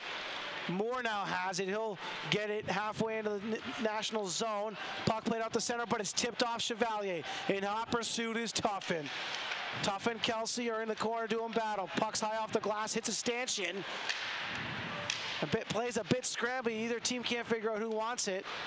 Tuffin finally finds it, tries to throw it on net, goes off a shin pad, not to center ice. Dottie will retreat for the Nationals. Well, that was a great play on Rodabush. He is letting Kelsey know there was a guy hot on him right behind him, and Kelsey did a great job getting it up and out of our end. But that's what takes a lot. That's a big thing when a goaltender sits there and lets you know where that guy is behind you. You don't have eyes in the back of your head. Puck dumped in by the Nationals. Played in behind the net. Puck's tipped out, but picked up by Fuller. Fuller changes the ice with Gadzik.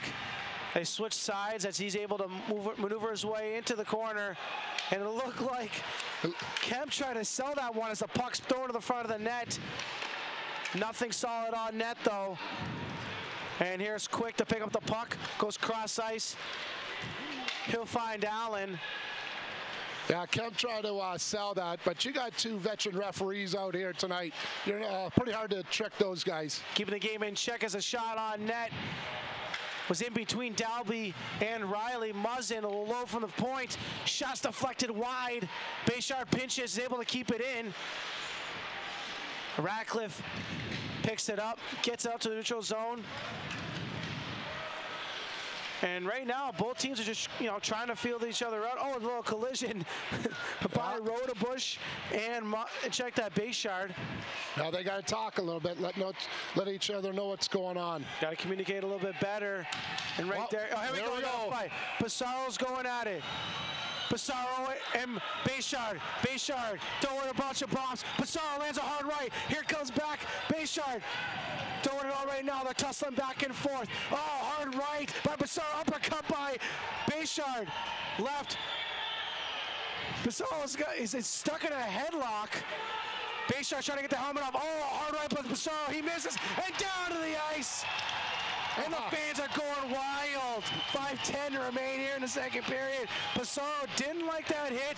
Bayshard renewed it and said, okay, you want to go? Let's go. They dropped the mitts and the 600 strong here at the Heinz Arena. Loving every minute of it. Yeah, that was, that's just a good fight.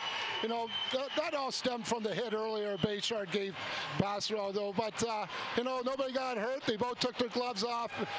That should be just 5 minutes each in a fight. That's, those two guys played against each other when Bayshard was up playing in Port Colborne and Pissarro played for Fort Erie. So maybe they don't.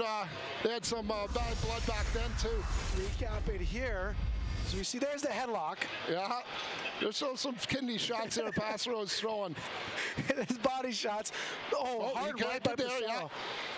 And I think as he threw that right, threw him off balance, he goes to the basement, and Bayshard covers up. And at that point, the fans here is pretty much deafening inside Heinz Arena. Yeah, you get a lot of people want to take fighting out of hockey, but I'm not too sure. You don't see too many people go in the bathroom when there's a fight on the ice. That is so true. And with 5 minutes remaining, you caught that live on we-tv.ca.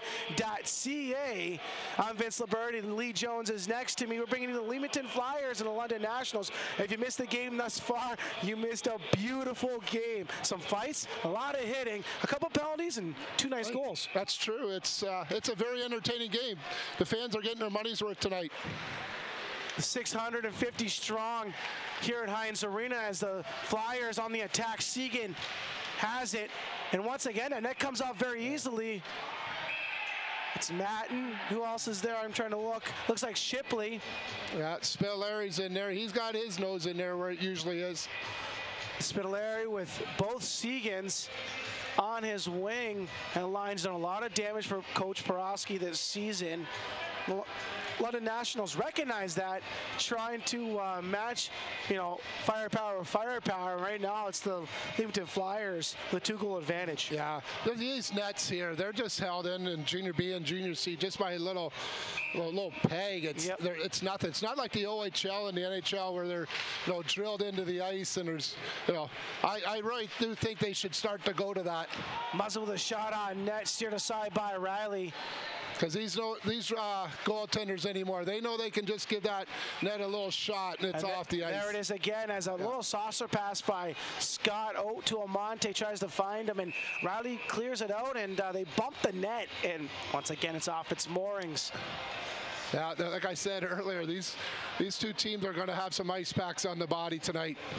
A lot of hitting, very physical, and you know what? If this is a preview for what to come in the playoffs, you know what? It's worth every dollar. It's a quick shot on net by Scott. Muzzin loads, and getting in front of the big blast of Muzzin is number 23, Matt Wildman. You got these two teams, like, they're getting ready for the playoffs, and if you're going to win in the playoffs, you got to start blocking shots and doing all the the small things along the boards, taking bumps. Those are the things that wins you championships. So everybody's starting to, with I think about 11 games left to go for the season, everybody's starting to get ready for the playoffs. Markham wearing no name on the back of the jersey, and going old school. Gotta love it as the Leamington Flyers break out. Tons of energy in Markham's step right now. He's in the corner. He's out there with Moore and Friesen. Friesen tips the puck out to the center part of the ice. Picked up by Tuffin. Shot goes right. That was a nice block. Great block there by number 5, Jacob McGee. Textbook. Don Cherry would have been proud there, Lee. Puck comes out to the near boards. Friesen with Robinson all over him. He maintains control, though. Markham goes into the corner. The 15-year-old just called up, doing a heck of a job thus far. And loving every minute of ice he gets. The puck squirts out, and Kosovos. Yeah, Coach Brossi's got to be happy with Markham for the times he's been called up and the way he's played. So that helps. You know, you got a guy that can take some shifts for the the veterans, give them a little rest. That's that's big on a team like this, and as physical as it is tonight. So that's when he can take a 40-second shift, 30-second shift, and give the Spilleries and Segans and those Oblingers a little break. Hey, that's a big bonus. Scott wins the draw. Oblinger can't corral it. Little sauce pass by Robinson to Eli, doesn't connect. Chevalier picks it up, and here come the Flyers. Lots of speed. Can't go anywhere with it. Chevalier finds Grinnell. These two seem to really have a nice connection on the back end as the puck is iced. And with 2:52 remaining in the second period, the Leamington Flyers are up 2-0 over the London Nationals. Yeah, it's only 2-0. There's still a lot of game left here, and the London Nationals, they can put the puck in the net. And Leamington's just got to keep playing the way they are. Get it over the red line, get it deep, and have a good forecheck. The London Nationals, of course, are the current reigning Sutherland Cup chances. Scott tries to split the fence. He has a chance. Just scores! Oh my! He's definitely not down better because that was absolutely sweet. Oh baby! Scott splits the defense. Has his stick count on, brings it over top, finds a way to get around the goaltender's poke check. Yeah, that was just a great individual effort. He just broke both defense through the middle, kept his feet going. That was the biggest thing. His feet kept going, got the puck to his backhand. What a beautiful goal. I think that might be on the TSN highlights tomorrow. Hey, I'll submit it myself there, Lee. That was absolutely beautiful. Yeah, Scotty, he's been around. He started in this team as a 16-year-old. He wasn't that big, and Tony liked his, his competitiveness and how hard he worked for a small guy. We've had his brother up here a couple times, and I don't think he's more than like 4 feet tall, but he is a great hockey player. He's playing for the Essex 73s. Here's a draw, won by the Flyers, as Dalby shot on goals, tipped, but steered away by Riley. And just like that is 3-0 Flyers. Yeah, that's Scott's 12th goal of the year. That was unbelievable. That was just a great individual effort. Puck on net. Riley with the save, trying to wrap around attempt there. But that's a big goal late in the game again. 3-0. It's let's they get another one. It's a 2-goal. I'd rather have a 3-goal lead than just a 2. That's right. London comes back, gets one, they're right back in the game. Plays to the left of Rodebush. McGee rubs out his man. Oh, and then there's another one of those hits that we've talked about. McGee looks a little shaken, but it looks like he's going to be okay as Dalby rubs his man off the puck. McGee high off the glass and out to center. A minute 35, Leamington leads by 3. Yeah, Leamington's another little short-handed here. Bayshard's out, Robertson's out hurt. So, like I said earlier, Grinnell's back there playing a good game and a great utility player. Puck's behind the Nationals net.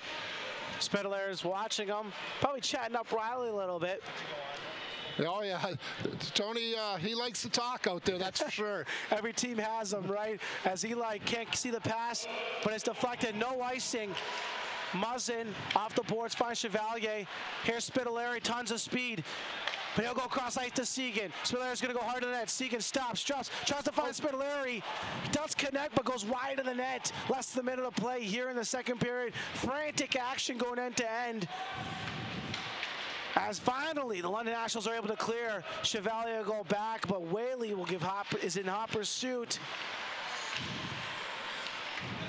Pass up the center. Oh my God, breaks through. Here's Segan. He walks in, and he's offside. Oh man, had everyone excited, including us there, Lee. Yeah, unfortunately, I just seen Alex going in on the breakaway. I didn't see the offside. I saw signs of the Sidney Crosby goal in Montreal, a little flick, going to the backhand, and of course the referees ruined all the fun. Leamington, they're down to 5 defense, and I think Coach Brossi, you're going to see Oblinger probably take a turn back on defense to give those guys a rest, probably a little bit in the third. 26 seconds remaining here in the second period. Nationals trying to find the back of the net. They still haven't solved Rodebush. Puck's played out the center and right back in for the Nationals. Here's Muzzin, wraps the puck around. No mustard on it whatsoever. It stays in. Leamington needs to get out of this period. Lombardi's shot. Get out of this period 3-0 and to be in good shape for the third. And that looks like exactly what's going to happen here. The shot goes in front of the net, has deflected away by Rodebush, and at the end of 2, the Leamington Flyers hold a 3-0 lead over the London Nationals. Yeah, 2 pretty nice goals, but still talking about, I think the people are still talking about that Scott goal.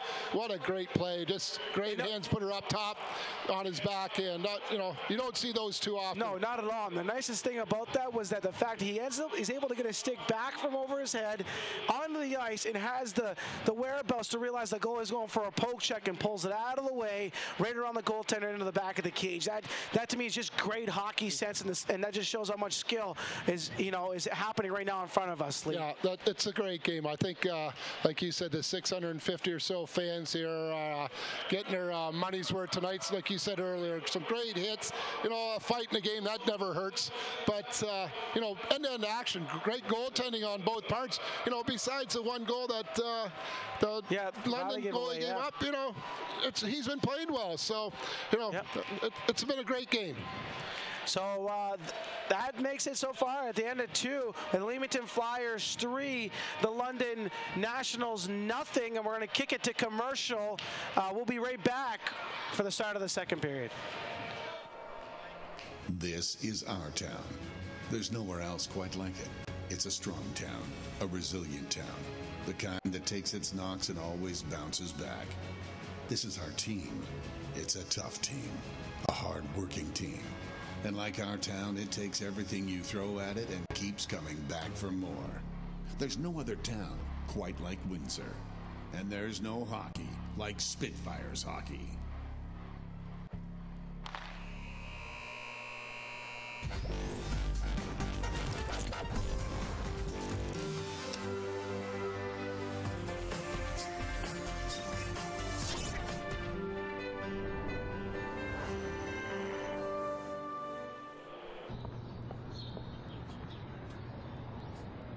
What is it? Is it a bank? Kind of looks like a bank. She just handed him some money. It's a bank. But people are smiling. Not a bank. Not a bank. Meridian. It's neighborhood banking reinvented. Come see for yourself. Through the door, inside. Meridian. Your money, your way. Imagine that. And welcome back to the Heinz Arena. We kick into our second intermission, an outstanding hockey game here tonight in the Greater Ontario Junior B Hockey League. The Leamington Flyers taking on the London Nationals. 3-0 for the Flyers. The captain of the Leamington squad, Dylan Segan, joins us. Dylan, you have to be really pleased. Complain about this. We wanted to come out and play a simple game, and we've done that so far. Get the red line and get it in and work under the red line. Call it a simple game, but really not that simple if you think about it, Dylan. This is a great hockey team, the London team. Your team has been playing very well, and of course there's a little history with these two teams. You go back to last year in the playoffs. Yeah, I wasn't here last year, but I heard all about it. It was a physical series, and it's very tough, but we're a bunch of blue-collar hockey players out here, no superstars, so we're just hard work, and that's about all. Coming into this game tonight, Dylan, again, because it's London, because you're still battling for first place, you have a shot to grab first place. You win a big game against LaSalle. How how intense are the guys about this? What are they thinking about? The guys are pretty focused out here, but it doesn't matter who you play in this league, from number 1 to number 8. Anybody can beat anybody on every night, right? It's hockey, so you just got to come out here and be focused every game, and it's all about the progress into the playoffs. You already have home ice advantage in the first round of the playoffs, but how important is it to maybe win first place overall? First place is huge. First place is huge. Our coaches talk about first place. We need to get it just in case, so those Chatham teams, London teams battle in the middle and maybe knock each other out. The team has faced some adversity recently. Kyle Shaw, of course, leaves to go to the Junior A ranks. You lose Trevor Wheaton right now. Anyways, he's called up by the London Knights. But yet this team's been able to sustain a good hard work ethic, Dylan. Why has that happened? What makes this team work that way? Right from the get-go, day one I've got here, we've been a depth team. I think we got 9 or 10 20-year-olds. So losing Shazi was a positive and negative out of it. But you can't dwell on the situation. So you just got to come out and work as hard as possible. Okay, let's go into the dressing room. You know Coach Porosky well enough. You're the leader of this team. You have a 3-0 lead. Of course, London's got a lot of firepower. Yeah. You can't take them lightly. What's the strategy heading into the third here? Defense first, right? We got block shots, get the puck deep, and make simple plays and use each other out there, trust each other. All right, Dylan, great job. Thanks for doing this with us. Good luck the rest of the way. Thanks for having me. All right, Dylan Seguin, the captain of the Leamington Flyers. His team up 3-0 after 40 minutes of play. We're going to take a timeout here at the Heinz Arena.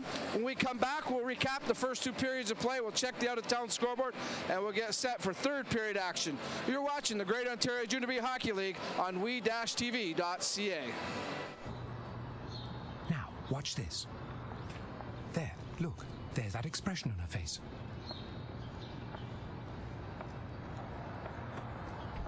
There it is again. What's up with that? Just what the heck is going on in there?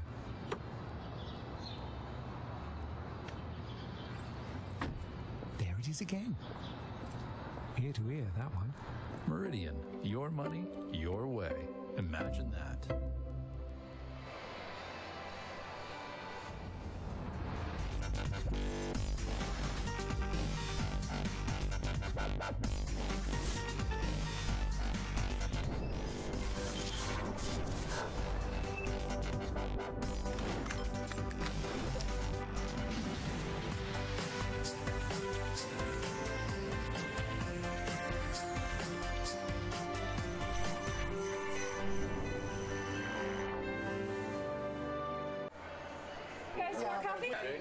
Some over here. There you go. Hey, where'd you get that scar? That? I got that in a bit of a fight in '98 there, JJ. Nice. I got Raymond, he's always bragging. He knows I got him beat over here with this one. I got blindsided. Look at that. Oh, that's nothing. Look at this. Look at this. Half moon. Here we go. How many stables did you get? 45. 45? Oh. Never would have thought that. We'll see you soon. Thanks.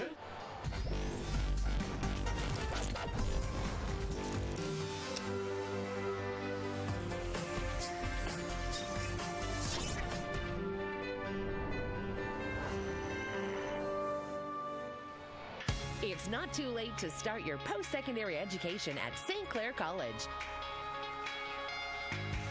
We have everything you need to help you register for this September. Not sure what career path works for you? The knowledgeable staff in our admissions office can help you make that choice. Just bring in your transcripts and we'll get you started. We're here Monday through Thursday, 9 a.m. to 5 p.m. and Fridays from 10 a.m. till 4. For a list of open programs, go to our website at St. Clair College. Our focus is you. Welcome back to the Heinz Arena here in Leamington, Ontario, the site of Greater Ontario Junior B Hockey League action on we-tv.ca. Dominic Papa continuing on with our second admission. Of course, our analyst, Jamie McDermott, also joining us. And I'll tell you what, Jamie, I was listening to Vince and Lee's call during the second period, and at one point, Lee Jones says, boy, the fans are getting their money's worth tonight. I have to agree with him. It's a pretty damn good hockey game here. I'm not sure that the $9 they paid to get in was enough to cover the action they're getting tonight. Yeah. Are you surprised at all with what's going on here tonight? I mean, we knew these were two good teams coming into it, but it's really interesting how hard both of them are playing. Well, I think everybody, they're still battling both for playoff position, right? I mean, there's still some room to move in the standings, so I think both of them are trying to show off what they got and get as high as they can in the standings to get the home ice advantage that they can down the road. And, you know, I think they're showcasing it tonight. The dynamics in that second period, Jamie, really turned around for the Leamington Flyers. What was different in their play in the second period compared to that of the first? I think they did a little better when the puck got turned over. I think they turned away maybe from the defensive mindedness so much and started to create a little bit of offense. Like I said earlier in the first intermission, I think that goal was a big turning point in this hockey game. I mean, it deflated the London Nationals quite a bit, and I think it really seemed to spark the Flyers. Yeah, that's a great point you bring up there, Coach McDermott. Tell me now, you know, you come into this 3-0. Let's talk quickly about the 2 goals in the period. Chris Scott's goal, a great effort set up by Opplinger.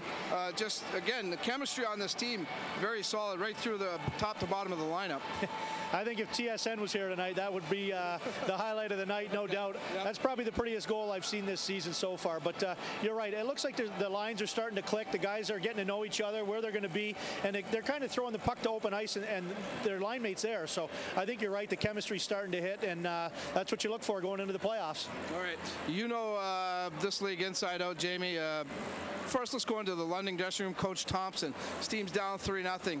What's he talking to about with the guys there? Obviously, he's got to change the momentum here early in this third period to have a shot of getting back into it. Yeah, I think he's probably saying, let's get some pucks deep. Let's see if we can get the momentum back we had early on in the first period and get some pucks to the net. You know, Leamington kind of took over the play that little bit territorially that period. So I think they're going to look to get the pucks deep and get the forecheck going and start throwing some pucks at Rodebush. And they're going to have to get some traffic if they want to beat him. He's on his game again tonight. Now, Coach Prosky, you know him very well, having coached with him for a number of years now. Of course, he's defensive first, but boy, the way they came out in that second period, do you want to maybe get away from that or just keep the foot on the pedal here? Yeah, he won't tell them to back down. Again, when you have the puck, the other team can't score, so that's one of his famous mottos. So he's gonna tell them, just continue on what you did in the second period. Let's keep the pucks deep. Let's make sure we got a high guy. Let's not get foolish, and make sure we stay on the defensive side of the puck and play the way we know how. Could this game get chippier in the third period? I think if you see a few more goals on the Flyers' part, I think things might get a little chippy. But for the most part, London still, I'm sure, has an idea that they're going to come back in this hockey game. So, I mean, if Leamington gets 2 or 3 more goals, I think you might see a different hockey game. But until that point, I think London's going to do what they can to try and come out with a win. Yeah, make no mistake about it. London has the ability to put some goals in the back of the net in a hurry. Let's recap the first 2 periods for you. It was 1-0 Leamington after the first. Alex Friesen, the only goal in that period, his 9th of the season, shorthanded. That came at the 1956 mark. You heard Jamie talk about the late goal given up. Carries over into this second period. The Flyers take a 2-0 lead thanks to Nathan Opplinger's 18th of the season from Jacob McGee. That goal comes at 12:20, 2-0 Leamington at that point. Then it's a 3-0 lead thanks to the great effort that, again, Coach McDermott talked about. Chris Scott, his 12th of the season from Nathan Opplinger at 17:21. That gives Leamington the 3-0 lead after 40 minutes of play. Shots on goal in that period dominated by the Flyers as they outshoot the London Nationals by a 13-4 count. Overall in the game, Leamington with 22 shots now. London responds with 17 shots. On the power play, London 0 for 2 with the extra man. Leamington 0 for 3 on the power play. So that tells the story after 40 minutes of play. No surprises, right? No, I think that's what we expected. I think, but like I said before, I think their fans are getting their money's worth tonight. Yeah, it's all good. We're going to take a quick timeout. When we come back, we're going to check the 2 other games that we're tracking for you tonight. We'll get you set up for third period action. You're watching the Great Ontario Junior B Hockey League on we-tv.ca.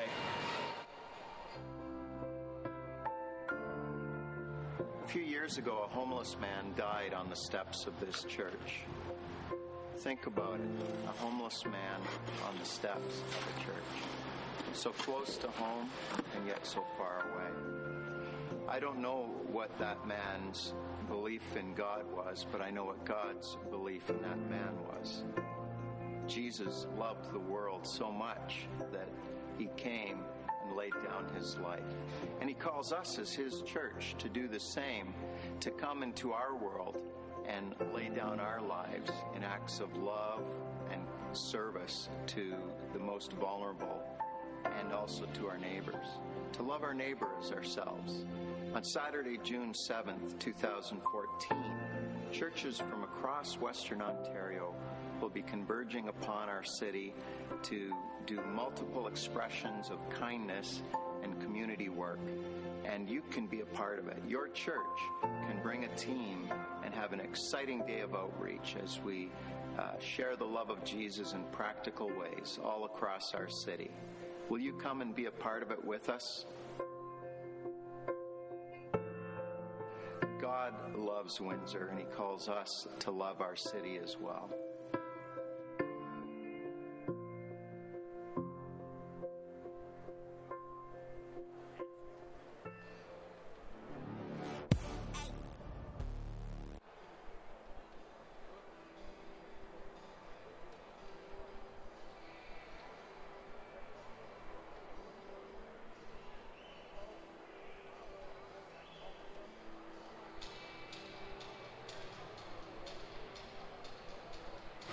Thanks for sticking around. Welcome back to the Leamington Heinz Arena, the site of Greater Ontario Junior B Hockey League action here on we-tv.ca. Dominic Papa along with Jamie McDermott, the entire hard-working crew here at we-tv. Glad to have you along for the ride. Our second telecast of Leamington Flyers hockey, and so far the news is good for Flyer fans as they're leading the London Nationals 3-0 after 40 minutes of play. Two games that we are following for you this evening at other arenas. In Sarnia, the Legionnaires are hosting the Lambton Shores Predators.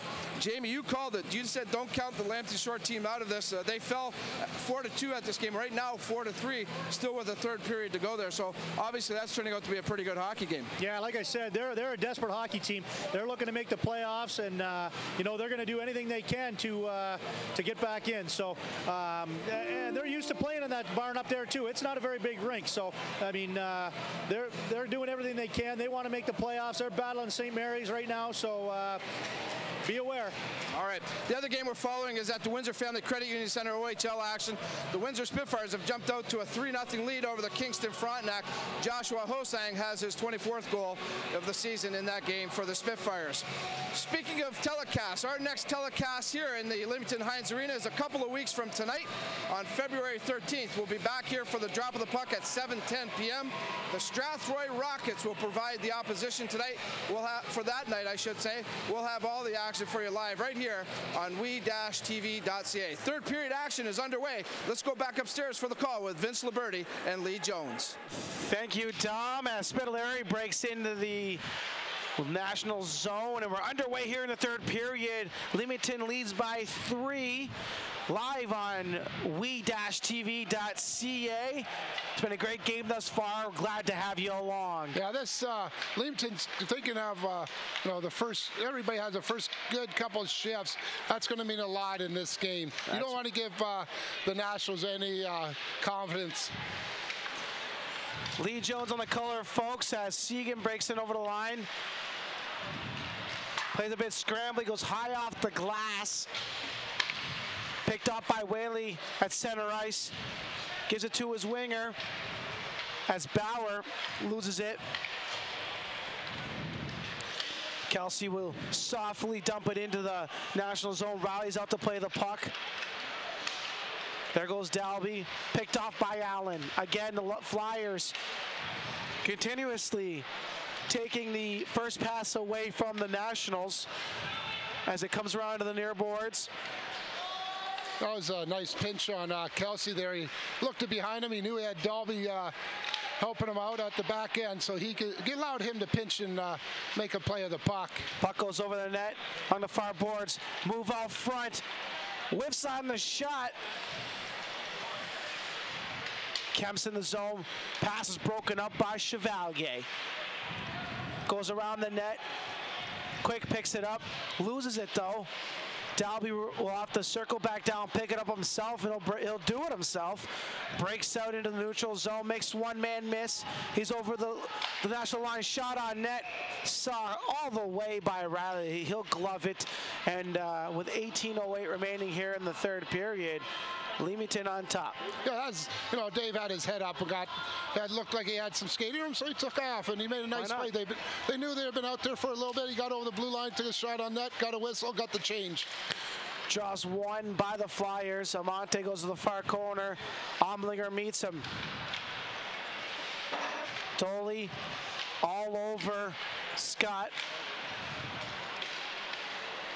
Nationals finally regroup as Dolly behind his own net. Lots of speed from Warren. First man in is Muzzin. Warren's right behind him. That was a nice play on Muzzin. Just got away from the check and made a nice outlet pass to Scott. Puck stumped in. Nationals break out quickly. Warren once again makes one man miss, then a second. Muzzin was looking for the big hit there. The guy just stopped real quick. Got it in deep. The late call up, Markham loses at center, is dumped in. And he's wearing the full cage because he's under the age of 16 there, Lee. So as per league rules, he's got to wear the full cage. I think it's just something like the World Juniors there, how they, some of the players, I don't know the exact age there, but I know some of those guys have to wear the full cage. Markham gives pursuit. Gadzik whips on the first clearing attempt. Puck's now into the corner. It looks like Moore. That's just great corner work by Moore. Markham swivels on a dime, makes one man miss a second, comes up to the faceoff, finds Gurneau, shot, tipped wide. Markham again though, a nice jump in his step. High stick is waved off, still has it, gets knocked to the ice, there's no call. Nationals will pick it up behind their own net and they'll break out into the neutral zone. Great shift by Markham. Had his head up, made some nice moves in the corner, had his head up, got it to the point, got a shot on that. That's, you know, for a 15-year-old, you got to be very impressed how he's playing tonight. Coach Broski must love it, having that kind of youth already with that much talent. Well, you got the London Nationals too. They got a lot of 20-year-olds on this team. So, you know, 5 years at that age, I mean, there's a lot of different muscle and everything else. You got to give Brett Markham a lot of credit. Spinelli just missed an open ice hit there on number 23, Wildman.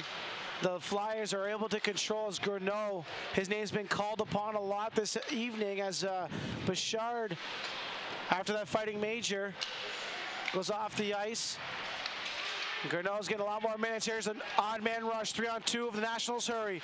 Puck's played into the middle, and Chevalier finishes his check hard, and here comes a 2-on-1 with the Flyers. And the net's off at the other end. But you know what, though? What I like about that there, Lee, is Seguin. They both collided, and as they got up, he taps, looks like Whaley on the shoulder and says, "It's all right, man. It's all right." So that was a great play on Dylan Seguin on the back check. He took the guy. Our other defenseman got to move over. Hey, got the ice in half. That was just a great back check by Dylan Seguin. 5:13 remaining in this contest. 3-0 is our score. Dalby and Kemp square off, and Kemp wins that face-off. Nationals control into the neutral zone. Dumped in deep into the Leamington zone. It's a 3-man rush right now for the Nationals, trying to find the back of the net and solve the puzzle that's been Rodebush thus far. Here's Kotsovis. Kosovis. Check that numbers. That's Dottie. Yeah, Leamington's doing a great job. Their wingers are pick up the London wingers, and Dalby's trapping them in the corner. He's doing a great job there. Dalby, relentless forecheck. Right there it is. Perfect play right there. The play is broken up, and we got a little skirmish here behind the play. Sticks are being held. Words are being exchanged, but it's a 2-on-1 Ratcliffe. Saucer pass to Kemp. He knocks it down with his hand. Pass saved by Rodebush. Another great back check by Dalby. Heads up play, shot from the point. Oh, that's going to be a stinger for Amante. He's feeling that one. It goes right off the top. It's got bees in the boot right now. He's just going to try a saucer. It's marked out by Ratcliffe. There's going to be a high stick on the play. And Hey, what can you say? Amante getting in front of that one, and he's going to feel that one. Hey, like you said, the ice packs determine, you know, how this game, I can show you how physical this game's been. And like you mentioned earlier, all the small things you got to do to win big games, and blocking shots is one of them. Oh, that's huge. You can block shots, make sure they don't get in front of the net. That's going to win you championships. I don't care how many skilled players you have, but if you got guys who can work the corners along the boards, you're going to be all right. Rodebush does it himself. He'll knock it out to the blue line. We got an offside here.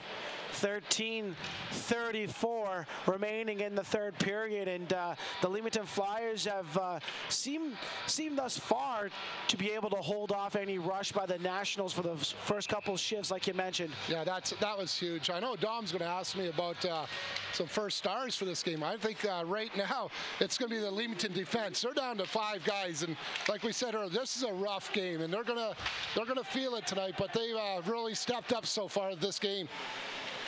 Markham's back out there getting some valuable minutes here against the big boys. The call up from Windsor AAA. Oblinger sheds it, man, he goes crashing. He makes one move, goes to the front of the net. Puck's behind. Little sauce pass from Markham. Shot from Gano goes wide. We got a delayed penalty here as the Nationals are going to go down 1 man, and the Leamington Flyers are going to go into the power play with 13:01 remaining. Yeah, this is going to be huge. If Leamington can score here, you know, the nail's almost in the coffin. But this is a big power play. Just as long as you don't get scored on it, you know, just hey, right? Every game's a big game as long as you win it, right? Yeah, that's right. I love it, Lee. Draws won by the Flyers, trying to gain control. Markham's out there on the power play. That shows them confidence from Coach Perofsky. He's out there with Moore and Friesen. This line has been pretty effective. And Friesen has it. Chevalier and Kelsey out there on the back end for the Flyers. Pass to Moore. Check that. Markham's going to try to set up shop in front of the net. Friesen to Chevalier. Back to Friesen at the top of the circle. Chevalier, pass is misplayed, and Rudebush is quick to come out. He made almost made a mistake similar to Riley's there by fanning on it. As Kelsey finally is able to regroup, and the Flyers are going to come back onto the attack here with almost a minute gone in the power play. Chevalier takes it all the way. Here's Friesen in the middle of the ice, picked up by Seguin. Seguin's got it. Wrist shot. Nice screen by Dylan Seguin. Good save by Riley, and the puck comes out to center ice. You know, that last line of Friesen, Markham, and Moore, you know, that just gave the big boys a little bit of a rest in a game like that. They kept the pressure in on London. They did a great job on that power play. Spitaleri hit hard in the end boards, but keeps on going. Had a lot of speed coming down to the end boards, and now bodies are flying along the far board at the hash marks. Puck is cleared out, and we have 25 seconds remaining here in the power play. Yeah, right now, Austin Rodebush is doing a great job making plays with the puck, talking to his defense, and especially you got 5 guys, like I said earlier. That helps so much when your goalie's letting you know what's going on and who's coming in on you. Muzzin plays it back over. The penalty has expired. We're back to 5-on-5 hockey as Spitaleri finds Muzzin. Back to Spitaleri. And the net has come off again, and it looks like the faceoff's going to come into the neutral zone here as it is knocked off by Seguin. Big kill by the London Nationals there, Lee. Oh, for sure it was. It still keeps them in the game. There's still half a period left here, and believe me, the London Nationals, they can score goals. You know what? We were worried about time early on with this game. It's 9 o'clock Eastern Standard Time, and there's only 10 minutes left in the third. A lot of hockey, though, as Lee says. The puck comes out front. No shot on goal as the puck is steered away. The Nationals are able to gain possession and break out into the neutral zone. They dump it in. Yeah, just right. Leamington's really getting back and helping out their defense. Their forwards are coming back, helping out their defense, and that makes it so much easier for the Flyer defensemen.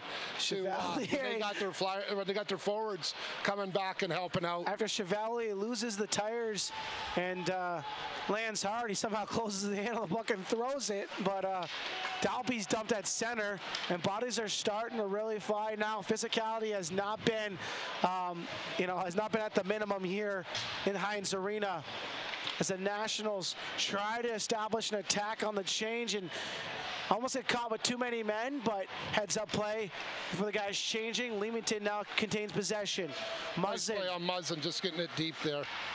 Smart play, keep it simple, right? You got to keep it, that's what you got to do in the big games. And a great pinch there by Scott. Check that Amante. Oh, puck pops over the stick of Kelsey.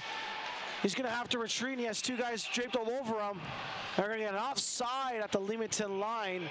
And with 9:32 remaining, a 3-goal lead still intact for Leamington Flyers. Hopefully it can stay like that. I'll just say one thing, I'd like to thank Dom and his crew here.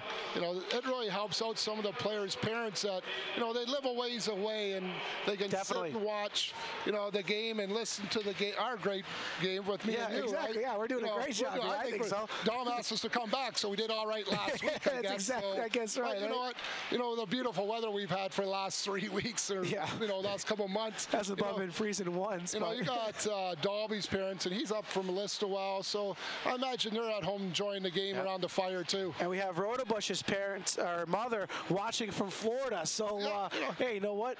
She's in the warm sun watching her son play some hockey. So it's an international broadcast right now, I guess. Yeah, we're already up to Florida. We'll get to maybe they'll ask us to get to Russia. Yeah, so she's just less than a few weeks away here. We might be taking some guys' jobs on TSN. Moving up slowly is here's Oblinger. We're going to skip the NHL and all that OHL stuff. We'll go for the big stuff. Here's Oblinger. You got to give Oblinger, he's just played great this game. He's taken some big hits. He's made some plays, scored a beautiful goal. He comes to play every night. That's what makes him such a great player. And once again, that mooring has come off. And they're not going to let it go as the Nationals have possession coming up. Bryce, one nice move, a second, nowhere to be found. The connection is lost. Well, that's just a great back check from Colin Moore. That's all that was. He picked up a player. Let the Leamington Flyer defense play one-on-one. Speaking of Moore, he tries to make a play. Now he's giving the back check again. Oh, puck hits the linesman. A slap there. Hey, the dirty arts, right? It should have been a slash, but hey, you know what? The refs are letting them play. It's playoff hockey mentality right now. The standings are so tight in the West. London trying to move up in that third spot. 2 games in hand for the Leamington Flyers on LaSalle. They're only 3 points back, so a lot at stake in this game tonight. Yeah, and the refs are doing a great job. I think they've called, one penalty in the last 2 periods. So you got to give credit when credit's due, I guess. I know Al and those guys, they don't get it too often. Spitaleri with a handcuff shot there on Riley. Gets enough leather on it to steer it aside. 7:28 remaining. Here come the Nationals. Gadzik shot off a shin pad. Just another block shot. And again, the physicality is non-stop here. The Spitaleri breaks out. He's on a Lone Ranger rush, and he goes offside, throwing his winger, Segan. And 7:14, check that, 7:13 remaining here in the third period. And the Flyers still with a 3-goal advantage, but still, 7 minutes, maybe the clock starts becoming the biggest factor here if the London Nationals. Yeah, well, that's too, but Leamington's got to keep playing the way they are. They can't sit back. Once you start sitting back, that's when London's going to get some chances. So if they just keep playing the way they are, they'll be fine. I'm just sitting there looking over Dom's shoulder. He's got some scores here. 4-4, Lambton and Sarnia. That's a big game for Lambton. Very big, very big. Because I think, if I'm not mistaken, Lambton and St. Mary's, they got some games against each other yet. That's huge playoff positioning implications there. And the owner of the London Nationals called that one with Dom in the intermission. As Chevalier's back, gets the puck back out the center.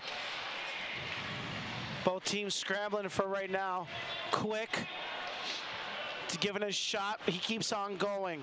Lombardi back behind his own net. The captain of the London Nationals gives it off. He's been around for a while. He's one of the prime players of this league. Oh, Rodebush gets out of trouble there. Little back pass. Look at this. Oh, great connection. Here comes Allen on 2-on-1. Oh, broken up nicely. But that was all started, Vince, that all started with Rodebush making a nice play. That's right. Quick pass up, bang, you're out of your end. You almost had a scoring chance. Comes out front, shot, save. Riley, he's given a shot there. That's Dalby. Dalby's had a great game. We've said his name a ton of times tonight. That line continues to produce, and you got to, if you're Coach Borowski, you got to be happy with what you've seen so far. Multiple lines clicking, chemistry's been developed, and you got to think this is what you want. This is the perfect time of year for this to develop. That's for sure. You want to start clicking on all cylinders at this time. Like I said before, I think there's 10, 11 games left through the season, so the Leamington Flyers are playing well right now. Draws to the left of Riley. Draws one by the Nationals. 5:38 remaining here. Yeah, the London Knights are trying to find that quick outlet pass, looks like right now. Grinnell loses his bucket, but it's 2-on-1. Oblinger holds it, tries to see Scott go to the net, but it's a great pad save by Riley. Play comes back the other way in quick transition.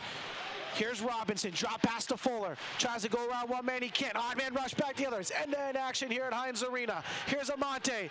Sauce a pass. Great save, Riley. Ran it the whole way, stood tall, and back comes the Nationals. Oh man, I gotta get an oxygen tank after this play. As Amante slows it down a bit, throws it behind the Nationals net. Just under 5 minutes remaining here in the third period. What Nationals makes it nice, trying desperately. Vince, what makes it nice right now is with the 3-0 lead, Coach Broski can rotate his 4 lines and not get too many, his main guys out there too tired. And remember earlier, London used up their timeout. So, that's right. Did it help at that time? Maybe, but I bet you they're wishing they had another timeout now. London's going to have a chance right now as they go to the power play, and with 4:50 remaining, they're gonna have a chance to try to cut that deficit down to 2, and we'll see what the Flyers can do here on the defensive end. Yeah, Jacob McGee got that for it looked like interference. Big shot by Fuller, but he can't find the connection on the other end as that sails too high and left of Rodebush. But here comes Wildman. Wildman, lots of speed through over the Leamington line. He was a Flyer killer last year. He got, I think, a couple big goals in overtime. Whaley out to Fuller, and that passes off its mark. And that's kind of the night it's been for the Nationals when it comes to the power play. Not a whole lot to be said. Here's Whaley. Oh, just misses a big hit there by Muzzin. And Muzzin can throw his weight around. Him and Chevalier, the Bash brothers, on the back end for this Leamington defense. It's great to see you got Dylan Segan out there, the captain. What a great leader. He's out there yelling at guys, telling guys where to go. That's big when you can talk to each other and let everybody know what's going on. That's just experience. He's got the Southern Cup championship under his belt. That's just a pure leader right there. The puck is frozen behind Rodebush. 3:57 remaining here in the third period. Time seems to be the biggest factor for the London Nationals. Yeah, I think if Leamington can kill this penalty off, they'll be in good shape for the game. Puck is tipped out to the line, but not out. In the far corners, Kelsey.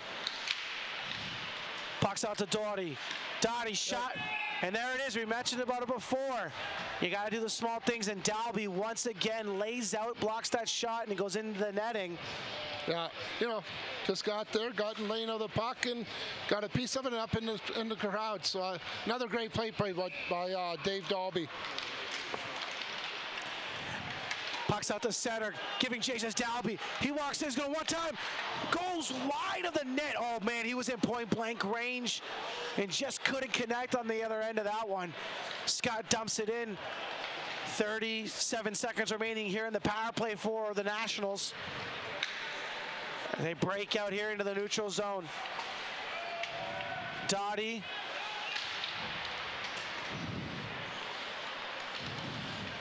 Plays into the zone.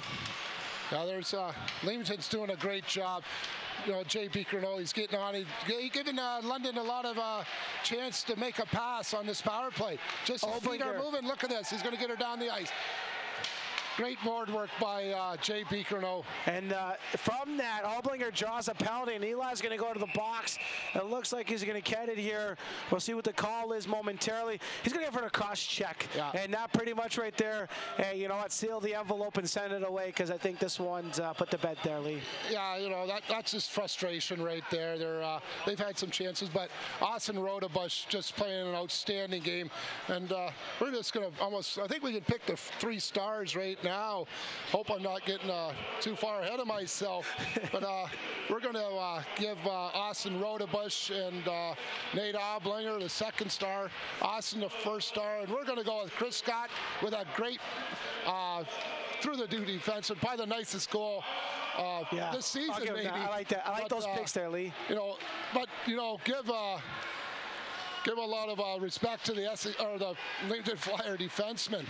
You know, they played with 5 guys tonight, and they've been banged around.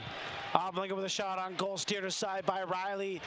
And Riley, for the most part, has had a strong game himself. Minus the 1 throstle away that he had in the first period. He's played a great game for the London Nationals and shouldn't hang his head low at all. No, he should not. He's kept him in this game. Looks like London's just starting to run after guys now, and we'll see here if if this game gets out of hand by chance. Hopefully it doesn't, but frustrations can boil over. Oh yeah, but you know, Leamington's got a big game tomorrow night against the St. Thomas Stars. They got to come out with the same effort they gave tonight, and they'll be just fine. Dumped in nicely as Markham gives chase. 1:05 remaining in the power play for the Flyers. Is dumped right back out. Rodebush will handle it. Here's Kelsey. Drop pass to Moore as the Flyers regroup. 48 seconds remaining here in the power play for the Flyers. You got to give some kudos to Brett Markham, boy. He's played a great game tonight. You know, he's played some big minutes and gave the big boys on the Flyers a rest. That's huge when you can give those guys a rest and just play a good game. Freezing the mark and shot on net for the youngster. Steered aside easily there by Riley. We're getting close to 1 minute remaining here in the 3rd. Here's Markham. Walks in, shot, glove save Riley. He's like, I'm just gonna throw it to the corner. Yeah, no, that was a nice play on Markham too. He didn't do nothing too fancy. He just got to the net, gets off the ice. Keeping it simple. We mentioned that earlier. Keep the game simple, and it works wonders for you. Toughen in on McGee. Big size difference there, but McGee's the one that comes out with it. Segan has it now. He slows the tempo right down.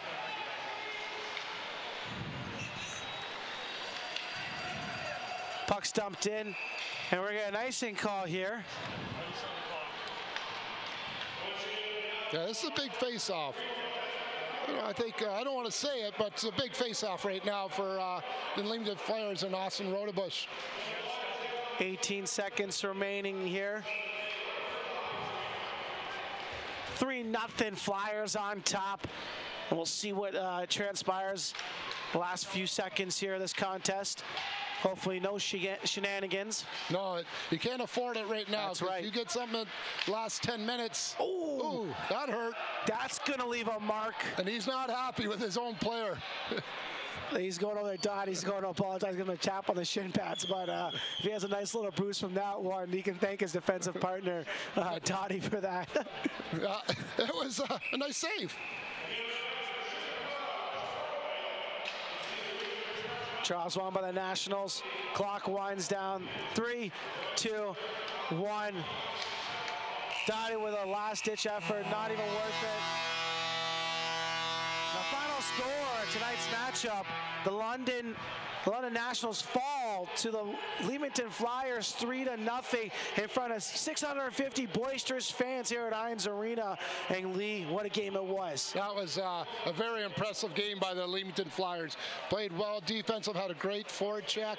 They just played an all-around good hockey game. Kept everything simple, you know. They had the chances, they scored. So that was a great game. I'm going to have to give Austin, Nate, and my day off from pushing snow around the driveway and that. So, you know, that's awesome. Rodebush's third shutout this year. I think last week he got, what, 1 goal scored against him? Yeah, so you know what? He's played some solid hockey so far this season. And know what? This is huge momentum for the Leamington Flyers, and now creep to within 1 point with 1 game in hand on the LaSalle Vipers for first place in the West Division. The London, and they also, in the meantime, created more of a gap between them and London, now to 8 points. So that's huge thus far for the Leamington Flyers. But, man, what a game. Physicality all over the ice, continuous end-to-end action, and not to mention a nice little scrap in the middle there of all that. Yeah, I think the fans are, they got their money's worth tonight. You know, I think tomorrow in the coffee shop they might have a little conversation about this game. You know, you hear that, and hopefully we'll get more people out here watching the game. Like I said earlier, we got, I'm going to say, the #1 owners in the league. We got the Mike Illiches. You know, everybody talks, all the players ever played there always talk about the Illiches, you know. But, you know, when you got Abe Fair and Jake Fair, great job. And that'll do it on our end for the play-by-play broadcast. And live from Heinz Arena, I'm Vince Liberti. Commentating for me here is Lee Jones. Glad to have you along. Thank you for joining us tonight, and we'll be right back right after the commercial with Dom and Rodebush for a little one-on-one interview.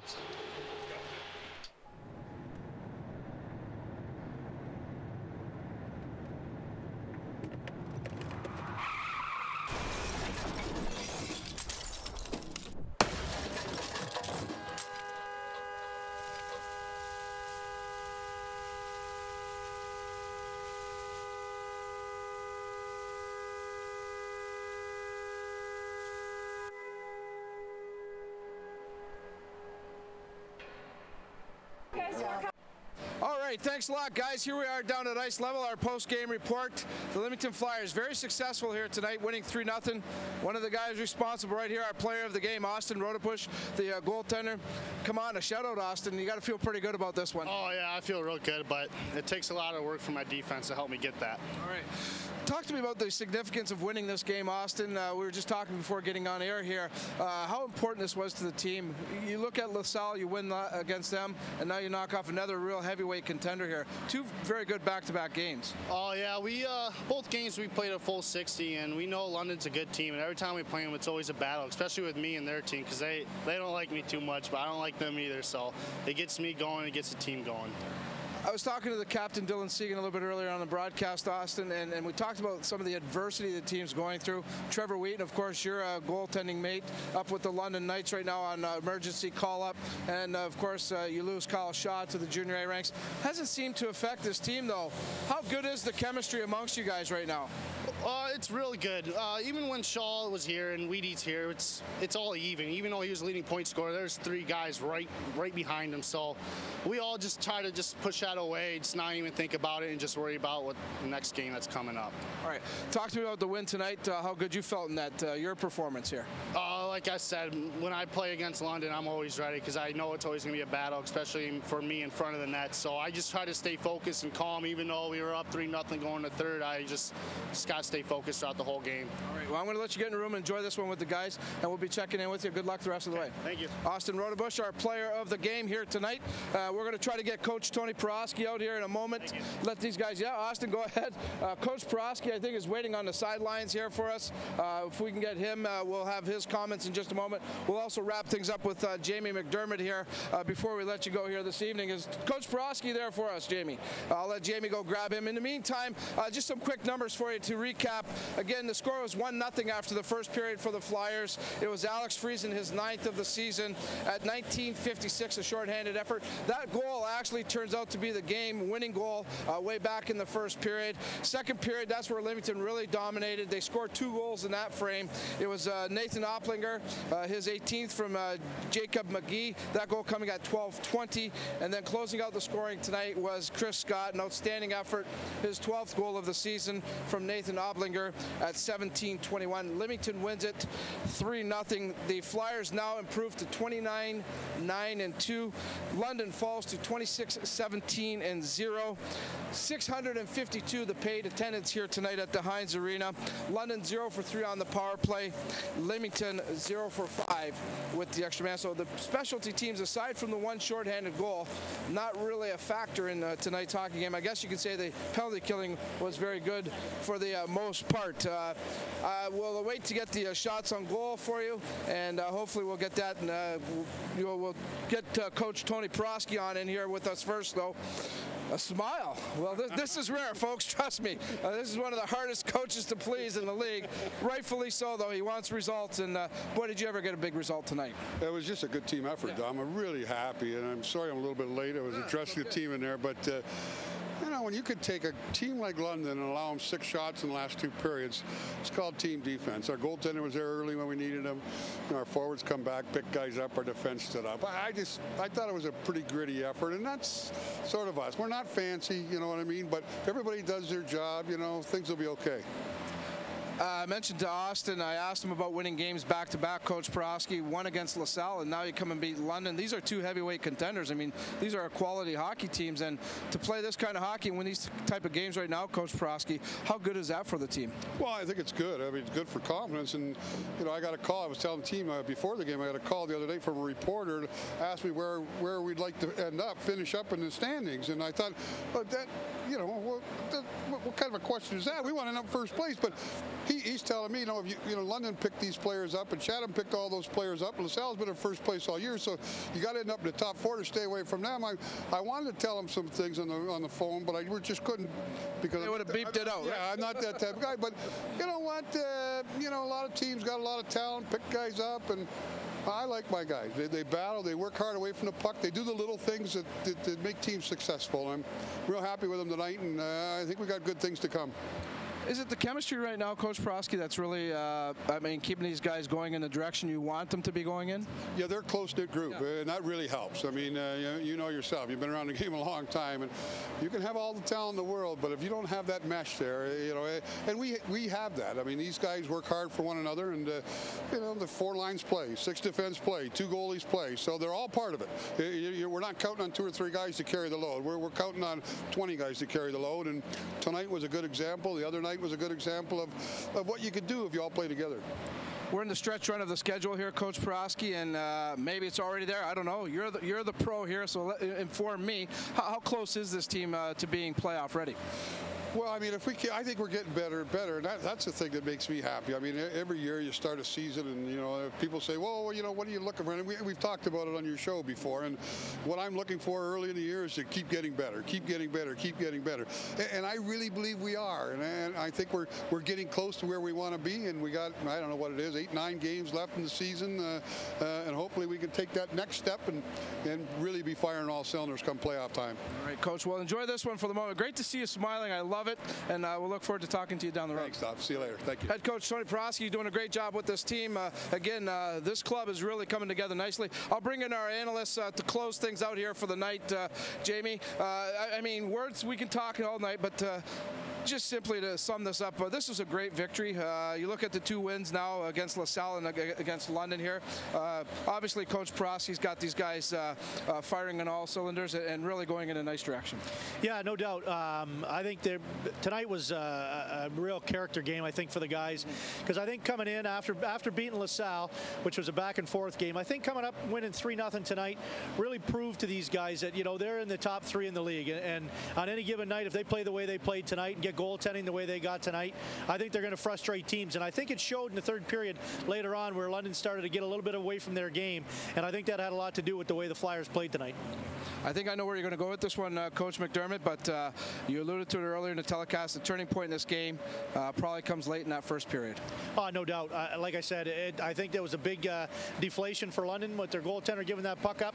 Did he intend to do it? No, he didn't. But unfortunately, in the game of hockey, the momentum swings, and you know what? It's tough to get back, and I think that was a big turning point in the game. Good stuff.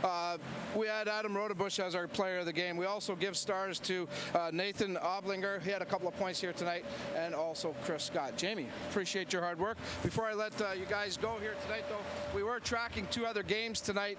You called that one as well, Jamie. The last check that I had, there was about 7 minutes left in Sarnia. Lambton had come back to tie it up 4-4, so who knows what's going to happen there. But again, you called it. That's obviously a desperate hockey team. Yeah, no doubt. And I wouldn't be surprised. I mean, we talked about, we got St. Mary's coming in here next week. They're in the same boat as Lambton is. So, I mean, next week's not a gimme game, and we're going to have to come with all guns ablazing next week if we want to beat a St. Mary's team. All right, and the other game we were following tonight was at the Windsor Family Credit Union of the OHL. The Spitfires were about 8 minutes away from defeating the Kingston Frontenac.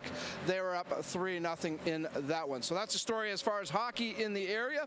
Our next telecast here on we-tv.ca. We'll be back right here at the Heinz Arena. We'll check in with the Leamington Flyers one more time before their season ends. The opposition on that night will be the Strathroy Rockets. Who knows what it's going to mean for the Flyers at that point? Could be for a game for first place. Hopefully that is the case, as the Flyers now have pulled to within a point of the first place LaSalle Vipers. So that's the story here tonight. The Leamington Flyers win it over the London Nationals by a 3-0 score. On behalf of my partner tonight, Jamie McDermott, our play-by-play team, Vince Liberti, and Lee Jones, and the entire hard-working crew here at we-tv.ca, this is Dominic Papa wishing you a great night. Thanks for tuning in, everybody. We'll see you all again very soon.